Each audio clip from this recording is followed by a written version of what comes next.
ਵਿੱਚ ਸਤਿ ਲਾਉਣ ਵਾਸਤੇ ਜੈ ਸਤਿਗੁਰ ਤੇ ਸਤ ਸੰਗਤ ਬਣਾਈ। ਜਿੱਥੇ ਸਤਿਗੁਰੂ ਜੀ ਨੇ ਚਰਨ ਪਾਏ ਉੱਥੇ ਸੰਗਤਾਂ ਕਾਇਮ ਕਰ ਦਿੱਤੀਆਂ। ਘਰ ਘਰ ਅੰਦਰ ਧਰਮਸਾਲ ਹੋਵੇ ਕੀਰਤਨ ਸਦਾ ਬਸੋਆ। ਬਾਬੇ ਤਾਰੇ ਚਾਰ ਚੱਕ ਨੌਖੰਡ ਪ੍ਰਿਥਵੀ ਸੱਚਾ ਢੋਆ। ਗੁਰੂ ਨਾਨਕ ਦੇਵ ਜੀ ਤੋਂ ਬਿਨਾਂ ਕਿਸੇ ਨੇ ਸੰਗਤ ਨਹੀਂ ਕਾਇਮ ਕੀਤੀ। ਬੜੇ ਬੜੇ ਲਿਖੀ ਮੁਨੀ ਹੋਏ, ਕੱਲੇ ਕੱਲੇ ਸਤਿ ਤਪ ਕਰਿਆ। ਜਿੱਥੇ ਪੰਜਾਂ ਸਰੂਪਾਂ ਚ ਆਪ ਨੇ ਸ਼ਾਂਤ ਰੂਪ ਰਹਿ ਕੇ ਧਰਮੀ ਲੋਕਾਂ ਦੀ ਸਤ ਸੰਗਤ ਦੀ ਜਿਹੜੀ ਪੀੜਾ ਸੀ ਉਹ ਦੇਖ ਕੇ ਤਰਸ ਕਰਕੇ ਉਹਨਾਂ ਨੂੰ ਭਾਵ ਭਗਤੀ ਦਾ ਸੁਖਾਲਾ ਮਾਰਗ ਦੱਸਿਆ। ਪਰ ਅੱਜ ਉਹ ਸਮਾਂ ਆਇਆ ਕਲਯੁਗ ਦਾ, ਧਰਮੀ ਲੋਕਾਂ ਨੂੰ ਨਾ ਸਹਾਰਨ ਵਾਲੇ ਜਿਹੜੇ ਰਾਜੇ ਸੀ ਪਾਪੀ ਹੋ ਗਏ। ਉਹਨਾਂ ਨੇ ਤੰਗ ਕਰਨਾ ਸ਼ੁਰੂ ਕਰ ਦਿੱਤਾ। ਕੋਈ ਕਸਰ ਤਾਂ ਨਹੀਂ ਛੱਡੀ। ਖਾਲਸਾ ਜੀ ਤਤੀਆਂ ਤਵੀਆਂ ਤੇ ਵਹਾ ਕੇ ਵੀ ਗੱਦਾ ਨਹੀਂ ਢੜਿਆ ਪੱਥਰ। ਆਪਾਂ ਕਥਾ ਸੁਣੀ ਇਸੇ ਤਰ੍ਹਾਂ ਸਤ ਸੰਗਤ ਜੀ 52 ਰਾਜੇ ਕਹਿੰਦੇ ਔਰੰਗਜ਼ੇਬ ਤੋਂ ਪਹਿਲਾਂ ਔਰੰਗਜ਼ੇਬ ਵਾਂਗੂ ਜ਼ੁਲਮ ਕਰਨ ਵਾਲੇ ਹੋ ਚੁੱਕੇ। ਲਾਜਵਰਦ ਵਰਗੇ ਰਾਜੇ, ਕਾਰੂ ਵਰਗੇ ਰਾਜੇ, ਸੂਮ ਲੋਕ ਸਤ ਸੰਗਤ ਜੀ ਦੇਖ ਲੋ ਬਹੁਤ ਜ਼ੁਲਮ ਕਰਦੇ। तो ऐसा जुर्म देख के सत संगत जी धर्मी लोगों ने धर्म नूं बरकरार रखने वास्ते आप जी ने 6वें स्वरूप के अंदर अकाल तख्त रच के खालसा जी शस्त्रधारी होना कीता है। आप जी जिस प्रकार दिल्ली पहुंचे ने एक कथा सुन सके। मजनू टिल्ले आप जी ने संत कोई महात्मा आया उन्होंने उपदेश दिता। नाल ही बादशाह रुचि रखता सी दर्शनां दी, आप ने दर्शन दिते। जिस वेले कचहरी च पहुंचे ने बादशाह ने स्वरूप देख के मन में शंका की कि 5 स्वरूपों के अंदर तो गुरु शांतमई रहे ने, ये की बलवास भार लिया इन्हों ने। शस्त्र पहने ने तो बादशाह का मुकाबला करने को तैयार ने। क्यों चंदू की पहला ही चुगली उगली हुई सी कि वह फौजा रख रहे ने। बादशाह किसी दिन तैनू भी खतरा है, बगावत करनगे पंजाब के अंदर। तो सत संगत जी हुण परखण वास्ते महाराज जी पुछदा है कि थोड़े मत के अंदर हिंदुआं ते मुसलमानां बारे किवें सिद्धांत है, किहदे पक्ष विचों तुसीं। जिस वेले ये प्रश्न कीता इहदे मन विच ये सी कि जे पक्ष विच कहणगे तां समझांगे भी किसी दिन साडे नाल विरोध करके बगावत खड़ी करनगे। ये अंदर ओही सिद्धांत होया पहले गुरुआं वाला, उत्तों शस्त्रधारी होना कोई गुनाह नहीं। अपने धर्म की रक्षा वास्ते, स्वय अपने शरीर की रक्षा वास्ते शस्त्र पहनने बेहद हैं, योग ने। लेकिन सत्संगी जुल्म करने वास्ते शस्त्र रखने अबेहद ने, अयोग ने। तो आप जी सत्संगत जी इस प्रश्न का उत्तर दे रहे हैं गुरबाणी द्वारा। जो सत्संग भगतां बाणी के अंदर प्रभाती राग के अंदर ये शब्द है। बाकी श्री सुखदेव जी की अव्वल अलह नूर उपाया। 6वें पातशाह कहने लगे हे जहांगीर बादशाह अव्वल नो पहला दा होंदा। पहला वाहिगुरु ने अल्लाह कह लो अलख कह लो एक ही अलख जिहा जाणिया ना जावे। अल्लाह भी जिहड़ा सत्संग जी जाणिया ना जावे, शक्ति बिरती द्वारा जान ना सके, लक्षणा बिरती द्वारा जिन्होंने सत संगत जी विचारिया जाए। इसे तरह उस वाहिगुरु ने की कीता, नूरो आप प्रकाश रूप है। कुदरत के सब बंदे, कुदरत के सब बंदे जिनने कुदरत नो माया दा है खालसा जी। नूर उपाया इथे ना समझना भी उसने नूर प्रकाश पैदा किया।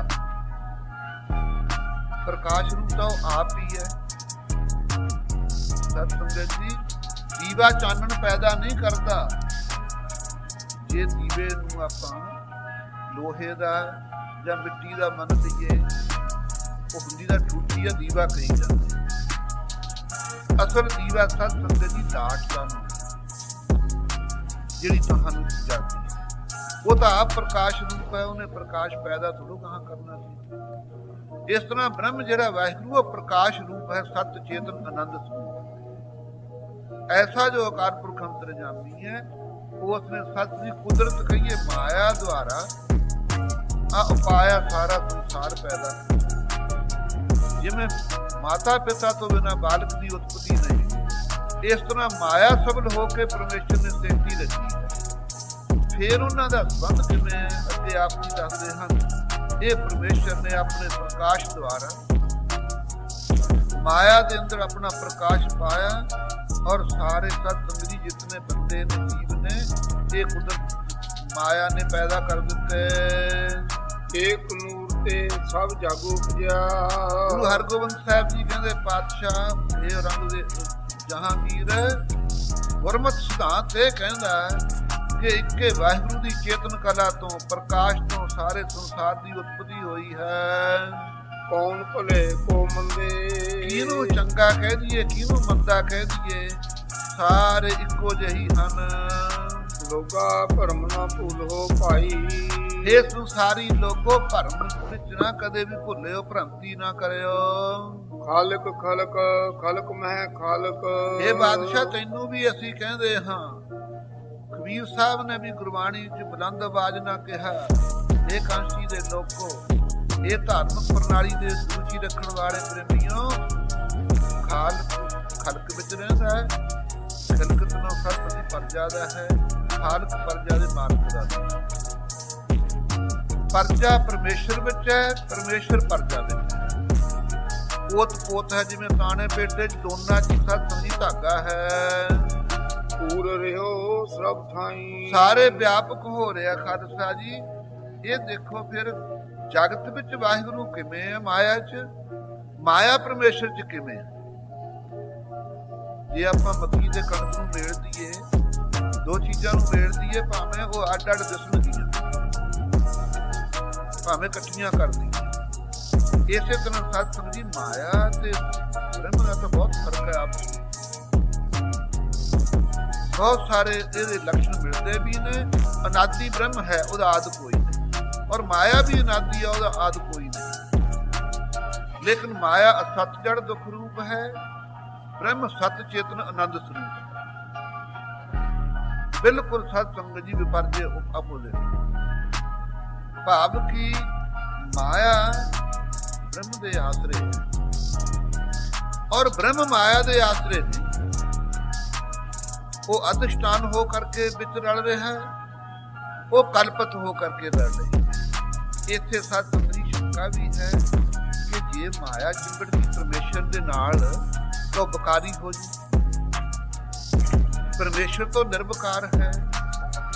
ਮਾਇਆ ਦੇ ਵਿੱਚ ਸੰਬੰਧ ਪਰਮੇਸ਼ਰ ਦਾ ਐ ਆ ਖਾਲਸਾ ਜੀ, ਜਿਵੇਂ ਹਜ਼ਾਰਾਂ ਕੋਹਾਂ ਤੇ ਸੂਰਜ ਦਾ ਪਾਣੀ ਦੇ ਵਿੱਚ ਪ੍ਰਤੀਬਿੰਬ ਪੈਂਦਾ। ਵਾਸਤਵ ਵਿੱਚ ਤਾਂ ਬ੍ਰਹਮ ਵਿਆਪਕ ਹੈ। ਇੱਕ ਐਗਜ਼ਾਮਪਲ ਦ੍ਰਿਸ਼ਟਾਂਤ ਦੁਆਰਾ ਸਤ ਨੂੰ ਸਮਝਾਇਆ ਜਾਂਦਾ ਹੈ ਕਿ ਜਿਹੜਾ ਆਕਾਸ਼ ਵਿੱਚ ਸੂਰਜ ਹੈ, ਉਹ ਘੜੇ ਇੱਥੇ ਪਾਣੀ ਦੇ ਪਏ ਹੁਣ ਸਾਰਿਆਂ ਦੀ ਦਿਸੇਗਾ। ਜੇ ਆਪਾਂ ਘੜੇ ਨੂੰ ਹਿਲਾ ਦਈਏ, ਪਾਣੀ ਹਿੱਲੇ ਤਾਂ ਸੂਰਜ ਵੀ ਹਿਲਦਾ ਹੀ ਦਿਸੂ ਵਿੱਚ, ਲੇਕਿਨ ਸੂਰਜ ਹਿਲਦਾ ਤਾਂ ਨਹੀਂ। ਇਸੇ ਤਰ੍ਹਾਂ ਆਪਾਂ ਨੂੰ ਪ੍ਰਤੀਤ ਹੁੰਦਾ ਵੀ ਜੇ ਸਾਡੇ 'ਚ ਰੱਬ ਆ ਤਾਂ ਰੱਬ ਵੀ ਜੰਮਦਾ ਮਰਦਾ ਹੀ ਹੋਊਗਾ ਸਾਡੇ ਨਾਲ। ਗੁਰਬਾਣੀ ਦਾ ਸਿਧਾਂਤ ਆ, ਸਾਰੀਆਂ ਘਟਾਂ 'ਚ ਰਾਮ ਵਸਦਾ ਹੈ। ਜਿਵੇਂ ਜਮਾਨ ਕੇ ਵਿਖੇ ਸਮਸਤ ਇੱਕ ਜੋਤ ਹੈ, ਨਾ ਘਾਟ ਹੈ ਨਾ ਬਾੜ ਹੈ, ਨਾ ਘਾਟ ਬਾੜ ਹੋਤ ਹੈ। ਸਾਰੇ ਪਰਮੇਸ਼ਰ ਵਿਆਪਕ ਹੈ, ਸਭ ਨੇ ਇਕੱਠੀ ਸੌ ਬਸ ਹੈ, ਸੌ ਬਿਨ ਘਟਨਾ ਹੋ।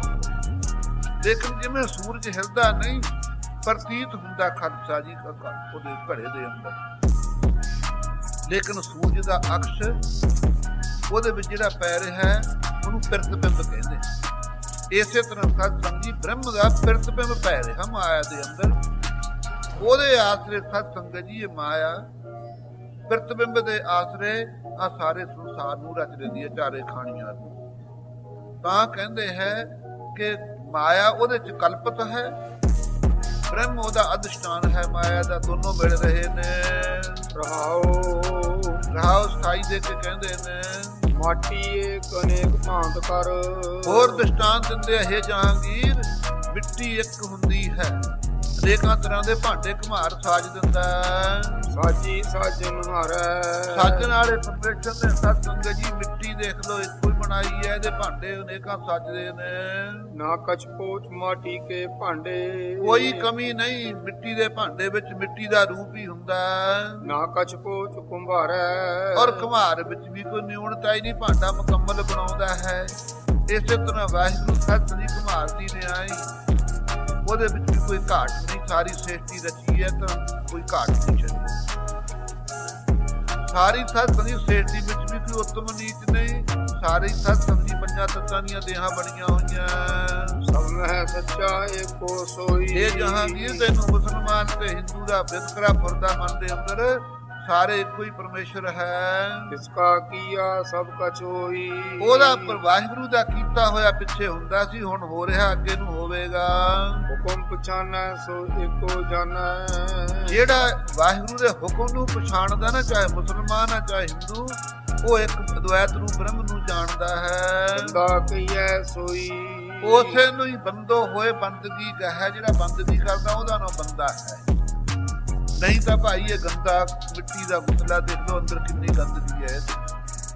ਇਹ ਗੰਦਗੀ ਦੀ ਕੋਠੜੀ ਹੈ, ਉਸ ਨੂੰ ਬੰਦਾ ਕਹੀਦਾ ਹੈ। ਅਲਹੋ ਅਲਖ ਨ ਜਾਈ ਲਖਿਆ। ਉਹ ਵਾਹਿਗੁਰੂ ਅਲਖ ਸ਼ਕਤੀ ਬਿਰਤੀ ਕਰਕੇ ਜਾਣਿਆ ਨਹੀਂ ਜਾਂਦਾ। ਗੁਰ ਗੁੜ ਦੀਨਾ ਮੀਠਾ। ਸਾਨੂੰ ਤਾਂ ਗੁਰੂ ਨਾਨਕ ਦੇਵ ਸਾਹਿਬ ਜੀ ਨੇ, ਗੁਰੂ ਅਰਜਨ ਦੇਵ ਜੀ ਨੇ ਗੁੜ ਵਰਗਾ ਮਿੱਠਾ ਗਿਆਨ ਬਖਸ਼ਿਆ ਹੈ। ਕਹਿ ਕਬੀਰ ਮੇਰੀ ਸ਼ੰਕਾ ਨਾਸੀ। ਕਬੀਰ ਸਾਹਿਬ ਜੀ ਵੀ ਕਹਿੰਦੇ ਨੇ, ਹੇ ਜਹਾਂਗੀਰ ਸਾਡੀ ਤਾਂ ਸ਼ੰਕਾ ਨਿਵਰਤ ਹੋ ਗਈ। ਸਰਬ ਨਿਰੰਜਨ ਡਿਠਾ। ਉਹ ਗਿਆਨ ਕਿਹਾ ਜਿਹਾ ਹੈ ਕਿ ਸਾਰਿਆਂ ਦੀ ਨਿਰੰਜਨ ਅੰਜਨ ਕਾਰਜ ਤੋਂ ਰਹਿਤ, ਮਾਇਆ ਦੀ ਇੱਛਾ ਰੂਪ ਕਾਰਜ ਤੋਂ ਰਹਿਤ ਵਾਹਿਗੁਰੂ ਸਾਰਿਆਂ ਦੀ ਅਸੀਂ ਦੇਖਦੇ ਆ। ਇਹ ਸ਼ਬਦ ਜਿਸ ਵੇਲੇ ਸਤ ਸੰਗਤ ਜੀ ਸੁਣਾ ਕੇ ਆਪ ਜੀ ਸਮਝਾਉਣ ਲੱਗੇ ਬਾਦਸ਼ਾਹ ਨੂੰ, ਸੋ ਪਈ ਵਹਿਰ ਬਣਾਓ ਏਕ ਸਮ ਬਨਿਓ। ਬਾਹਰ ਬਨਾਵਟ ਇੱਕੋ ਜੀ ਬਣੀ ਹੋਈ ਹੈ, ਅੰਤਰ ਬ੍ਰਹਮ ਏਕ ਹੀ ਭਨਿਓ। ਸਾਰਿਆਂ ਦੇ ਦਿਨਾਂ ਵਿੱਚ ਵੀ ਇੱਕ ਬ੍ਰਹਮ ਹੈ ਔਰ ਦੇਹਾਂ ਵੀ ਇੱਕੋ ਜੀ ਬਨਾਵਟ ਬਣੀਆਂ, ਤੱਤਾਂ ਪੰਜ ਤੱਤਾਂ ਦੀਆਂ ਬਣੀਆਂ ਹੋਈਆਂ। ਜੋ ਨਰ ਚਾਹੇ ਆਪਣੀ ਕਲਿਆਣ। ਇਹ ਬਾਦਸ਼ਾਹ ਜਿਹੜਾ ਆਪਣੀ ਕਲਿਆਣ ਮੁਕਤੀ ਚਾਹੁੰਦਾ ਹੈ, ਤਜ ਦਾਵੇ ਕੋ ਭਜ ਭਗਵਾਨ। ਉਹ ਦਾਵਾ ਮੇਰ ਦਾਵੇ ਦਜਨ ਹੋਤ ਹੈ, ਨਿਰਦਾਵੇ ਰਹਿ ਨਿਸੰਗ। ਜੋ ਜਨ ਨਿਰਦਾਵੇ ਰਹਿ ਸੋ ਗਨੈ ਇੰਦਰ ਸੋ ਰੰਗ। ਕਬੀਰ ਸਾਹਿਬ ਨੇ ਕਿਹਾ ਦਾਵਾ ਨਾ ਮੇਰ ਦਾ ਹੁੰਦਾ, ਹੁਮੈ ਦਾ ਹੁੰਦਾ। ਜਿਹੜਾ ਦਾਵੇ ਤੋਂ ਰਹਿਤ ਹੋ ਕਰਕੇ ਭਜਨ ਕਰਦਾ ਹੈ। ਮਾਨੁਖ ਜਨਮ ਅਮੋਲਕ ਰਤਨ। ਇਹ ਮਨੁੱਖਾ ਦੇ ਹੀ ਬੜਾ ਅਮੋਲਕ ਜਨਮ ਹੈ। ਦੁਰਲਭ ਪ੍ਰਾਪਤ ਹੋਏ ਬੜ ਜਤਨ। ਬੜੇ ਯਤਨਾਂ ਦੇ ਨਾਲ ਮਾਨਸ ਦੇ ਹੀ ਪ੍ਰਾਪਤ ਹੋਈ ਹੈ। ਵਿਸ਼ਿਆਨ ਬਿਲਸਨ ਬੰਧਨ ਦਾਵੇ। ਜਿਨ੍ਹਾਂ ਨੇ ਇਹ ਮਾਨਸ ਦੇ ਹੀ ਪਾਰ ਕੇ ਵਿਸ਼ੇ ਭੋਗਣੇ, ਪਰਚਣਾ ਇਹਦੇ ਵਿੱਚ ਖਾਣ ਪੀਣ ਪਹਿਨਣ ਦੇ ਅੰਦਰ, ਤੇ ਔਰ ਮੇਰ ਰੱਖਣੀ ਗਿਆ ਮੇਰੀ ਜਾਇਦਾਦ ਹੈ। ਇੱਕ ਵਿਰਾਟਿਕਾ ਬਦਲੇ ਜਾਵੇ। ਐਸੀ ਬਿਰਤੀ ਵਾਲੇ ਲੋਕਾਂ ਦਾ, ਹੰਗਤਾ ਮਮਤਾ ਵਾਲਿਆਂ ਦਾ ਜੀਵਨ ਹੈ ਜਿਹੜਾ ਕੌਡੀ ਬਦਲੇ ਲੰਘਿਆ ਜਾਂਦਾ ਹੈ। ਜੇ ਲਾਗੇ ਸਿਮਰਨ ਸਤਨਾਮ। ਇਹ ਜਹਾਂਗੀਰ ਜਿਹੜੇ ਸੱਚੇ ਨਾਮ ਦੇ ਸਿਮਰਨ ਚ ਲੱਗੇ ਨੇ, ਸੇ ਲਾਹਾ ਲੈ ਕੇ ਨਿਜ ਧਾਮ। ਉਹ ਲੈ ਕੇ ਲਾਹਾ ਚਲੇ ਗਏ ਆਪਣੇ ਧਾਮ, ਕਿਹੜਾ ਹੈ ਸੱਚਖੰਡ ਨੂੰ। ਜਿਸਕੇ ਛੂਟ ਜਾਏ ਭ੍ਰਮੂਰ ਕਾ। ਜਿਹਦੇ ਹਿਰਦੇ ਚੋਂ ਇਹ ਭਰਮ ਚੱਕਿਆ ਜਾਵੇ ਗੁਰੂ ਸਾਹਿਬ ਦੀ ਕਿਰਪਾ ਨਾਲ। ਤਿਸ ਕਹਿ ਕਿਆ ਹਿੰਦੂ ਕਿਆ ਤੁਰਕਾ। ਉਹਦੇ ਮਨ ਵਿੱਚ ਕੀ ਹਿੰਦੂ ਕੇ ਤੁਰਕ ਕੀ ਕੋਈ ਨਹੀਂ ਰਹਿੰਦਾ, ਵਿਤਕਰਾ ਨਹੀਂ ਰਹਿੰਦਾ। ਭਾਈ ਕਨ੍ਹਈਆ ਜੀ ਵਾਂਗੂ ਸਾਰਿਆਂ ਨੂੰ ਪਾਣੀ ਪਿਆਈ ਜਾਂਦਾ। ਸਭ ਮਹਿ ਪੂਰਨ ਏਕ ਪਛਾਨ ਹੈ। ਸਾਰਿਆਂ ਵਿੱਚ ਹੀ ਖੁਦਾ ਭਰਪੂਰ ਹੈ। ਹੇ ਜਹਾਂਗੀਰ ਜਥਾ ਗਗਨ ਵਿਆਪਕ ਜਗ ਜਨ ਹੈ। ਸਾਰਾ ਸੰਸਾਰ ਤਾਂ ਜਾਣਦਾ ਜਿਵੇਂ ਆਕਾਸ਼ ਕੋਈ ਜਗ੍ਹਾ ਥਾਂ ਖਾਲੀ ਨਹੀਂ ਜਿੱਥੇ ਆਕਾਸ਼ ਨਹੀਂ ਹੈ। ਸੱਤਾ ਚੇਤਨ ਕੀ ਸਭ ਪਾਏ। ਵਾਹਿਗੁਰੂ ਜੋ ਸਤ ਸਰੂਪ ਹੈ, ਉਹਦੀ ਸੱਤਾ ਪਾ ਕੇ, ਉਹਦੀ ਸ਼ਕਤੀ ਪਾ ਕੇ ਇੱਕ ਸਮ ਹੀ ਸਭ ਪਰੇ ਲਖਾਏ। ਸਾਰੇ ਇੱਕੋ ਜਿਹੇ ਜਾਣੇ ਜਾਂਦੇ ਨੇ। ਜਿਨਹੁ ਦੇਹ ਹੰਤਾ ਦਿੜ ਧਾਰੀ। ਜਿਨ੍ਹਾਂ ਨੇ ਦੇਹ ਦੀ ਹੰਕਤਾ ਧਾਰੀ ਹੈ, ਹਿਰਦੇ 'ਚ ਪੱਕੀ ਕਰਕੇ ਹੋਂ ਹੋਂ ਕਰਦੇ ਫਿਰਦੇ ਨੇ। ਇਹ ਦਾਵੇ ਬੰਦ ਹੈ ਭ੍ਰਮ ਭਾਰੀ। ਉਹਨਾਂ ਦੇ ਅੰਦਰ ਭਰਮ ਹੈ, ਉਹ ਵੀ ਮੇਰ ਤੇਰ ਦੇ ਦਾਵੇ ਬੰਧਦੇ ਆ, ਤੇਰਾ ਹੈ ਆ ਮੇਰਾ ਹੈ। ਮੇਰ ਤੇਰ ਜਬ ਇਹਨੇ ਚੁਕਾਈ, ਤਬ ਤੇ ਇਨ ਸੰਗ ਨਹੀਂ ਬਹਿਰਾਈ। ਮੇਰ ਤੇਰ ਚੱਕਦੀ ਤਾਂ ਨਾ ਉਹਦਾ ਕੋਈ ਮਿੱਤਰ ਨਾ ਕੋਈ ਬੈਰੀ ਹੈ। ਹਲਤ ਨਹੀਂ ਸੁਖ ਪਲਤ ਨਾ ਢੋਈ। ਉਹਨਾਂ ਲੋਕਾਂ ਨੂੰ ਇੱਥੇ ਵੀ ਸੁਖ ਨਹੀਂ, ਪਰ ਲੋਕ ਵਿੱਚ ਵੀ ਕੋਈ ਆਸਰਾ ਨਹੀਂ ਮਿਲਣਾ। ਇਹ ਜਹਾਂਗੀਰ ਪ੍ਰਾਪੇ ਸਦਾ ਦੁਹਾਗਣ ਸੋਈ। ਉਹ ਦੁਹਾਗਣਾ ਜਿਹੜੀਆਂ ਹੁੰਦੀਆਂ ਸੱਤ ਦੀ ਵਿਆਹੀਆਂ ਤਾਂ ਹੁੰਦੀਆਂ, ਉਹ ਨਾ ਉਹਨਾਂ ਨੂੰ ਪੇਕੇ ਝੱਲਦੇ ਨੇ, ਨਾ ਉਹਨਾਂ ਨੂੰ ਸਹੁਰੇ ਝੱਲਦੇ ਆ। ਭਰਾ ਵੀ ਦੁਖੀ ਹੋ ਜਾਂਦੇ ਆ, ਭਰਾਈਆਂ ਵੀ ਇਹ ਠੀਕ ਨਹੀਂ, ਕਲੇਸ਼ ਦਾ ਘਰ ਕਿੱਥੇ ਆ ਗਈ। ਜਾਂ ਸਹੁਰੀ ਜਾਂਦੀ ਆ, ਉਹ ਨਹੀਂ ਸੱਤ ਸੰਗਤੀ ਝੱਲਦੇ। ਉਹ ਛੁੱਟਣਾ ਇਸਤਰੀਆਂ ਵਾਂਗੂ ਹਨ ਜਿਹੜੇ ਹੰਗਤਾ ਮਮਤਾ ਦੇ ਬੱਝੇ ਹੋਏ ਨੇ। ਨਹਿ ਤਨ ਹੰਤਾ ਹੋਤ ਨਾ ਦਾਵੇ, ਜਿਨ੍ਹਾਂ ਗੁਰਮੁਖਾਂ ਦੇ ਅੰਦਰ ਸਰੀਰ ਦੀ ਹਉਮੈ ਹੰਗਤਾ ਨਹੀਂ ਹੈ, ਬੇਰ ਤੇਰ ਨਹੀਂ ਹੈ, ਗੁਰਮੁਖ ਸੁਭਾਅ ਹੈ। ਤਨ ਬਿਨ ਆਪਨ ਰੂਪ ਲਖ ਪਾਵੇ, ਆ ਸਰੀਰ ਤੋਂ ਬਿਨਾਂ ਆਪਣੇ ਸਰੂਪ ਨੂੰ ਜਾਣ ਲੈਂਦੇ ਨੇ ਸੰਗਤ ਦੇ ਆਸਰੇ। ਫਲਤ ਮਹਾ ਸੁਖ ਪਲਤ ਆਨੰਦੇ, ਇਹ ਜਹਾਂਗੀਰ ਉਹਨਾਂ ਨੂੰ ਇੱਥੇ ਵੀ ਸੁਖ ਹੈ, ਪਰ ਲੋਕ ਵਿੱਚ ਵੀ ਆਨੰਦ ਹੀ ਆਨੰਦ ਹੈ। ਸੋ ਪ੍ਰਭ ਪਤ ਕੀ ਕਿਰਿਆ ਬਿਲੰਦੇ, ਉਹ ਜਿਵੇਂ ਪਤ ਵਰਤਾ ਇਸਤਰੀ ਹੁੰਦੀ ਆ, ਐ ਆਪ ਵਾਹਿਗੁਰੂ ਦੇ ਉਹ ਇਸਤਰੀ ਰੂਪ ਕਰਕੇ ਸ਼ੋਭਦੇ ਨੇ। ਛੁਟਬੋ ਨਹਿ ਜਾਣੇ ਨਰ ਅੰਦਾ, ਇਹ ਅਗਿਆਨੀ ਜੀਵ ਛੁੱਟਣਾ ਨਹੀਂ ਚਾਹੁੰਦਾ ਹੰਕਾਰ ਤੋਂ, ਜੂਨਾ ਤੋਂ। ਦਾਵੇ ਬੰਧਨ ਤੇ ਲਹਿ ਬੰਦਾ, ਜਿੱਥੇ ਮੇਰ ਬੰਨਦਾ ਫਿਰਦਾ ਇਹਨੂੰ ਜੰਮ ਬੰਨ ਲੈਂਦੇ ਹਨ। ਤਨ ਹੰਤਾ ਕੇ ਬਿਨਾ ਵਿਸਾਰੇ, ਸਰੀਰ ਦੀ ਹੰਗਤਾ ਨੂੰ ਵਿਸਾਰੇ ਤੋਂ ਬਿਨਾ ਹੈ ਜਹਾਂਗੀਰ। ਨਹਿ ਪ੍ਰਭ ਪਾਇਤ ਅਪਰ ਅਪਾਰੇ, ਅਪਰਪਾਰ ਜੋ ਵਾਹਿਗੁਰੂ ਪਾਇਆ ਨਹੀਂ ਜਾਂਦਾ ਹੈ। ਜਾਂ ਤੇ ਸੁਨੋ ਸ਼ਾਹੋ ਤਨ ਮਾਨ, ਇਹ ਬਾਦਸ਼ਾਹ ਸੁਣ ਲੈ, ਇਸ ਕਰਕੇ ਜਿਹੜਾ ਸਰੀਰ ਦਾ ਹੰਕਾਰ ਹੈ ਹਉਮੈ, ਇਸਕੇ ਤਿਆਗਨ ਤੇ ਦੁਖਾਨ। ਹਉਮੈ ਹੰਕਾਰ ਛੱਡੇ ਤੋਂ ਹੀ ਸੁਖ ਪ੍ਰਾਪਤ ਹੁੰਦਾ, ਦੁੱਖ ਨਾਸ ਹੁੰਦੇ ਨੇ। ਸੁਖੀ ਬਸੈ ਮਸਕੀਨੀਆਂ ਆਪ ਨਵਾਰ ਤਲੇ, ਵੱਡੇ ਵੱਡੇ ਹੰਕਾਰੀਆਂ ਨਾਨਕ ਗਰਭ ਗਲੇ। ਜਬ ਤਨ ਹੰਤਾ ਭਈ ਵਿਨਾਸ਼, ਜਦੋਂ ਸਰੀਰ ਦੀ ਹੰਗਤਾ ਨਾਸ ਹੋ ਜਾਂਦੀ ਹੈ, ਤਬ ਦਾਵੇ ਬੰਧਨ ਕਿਤਵਾਸ।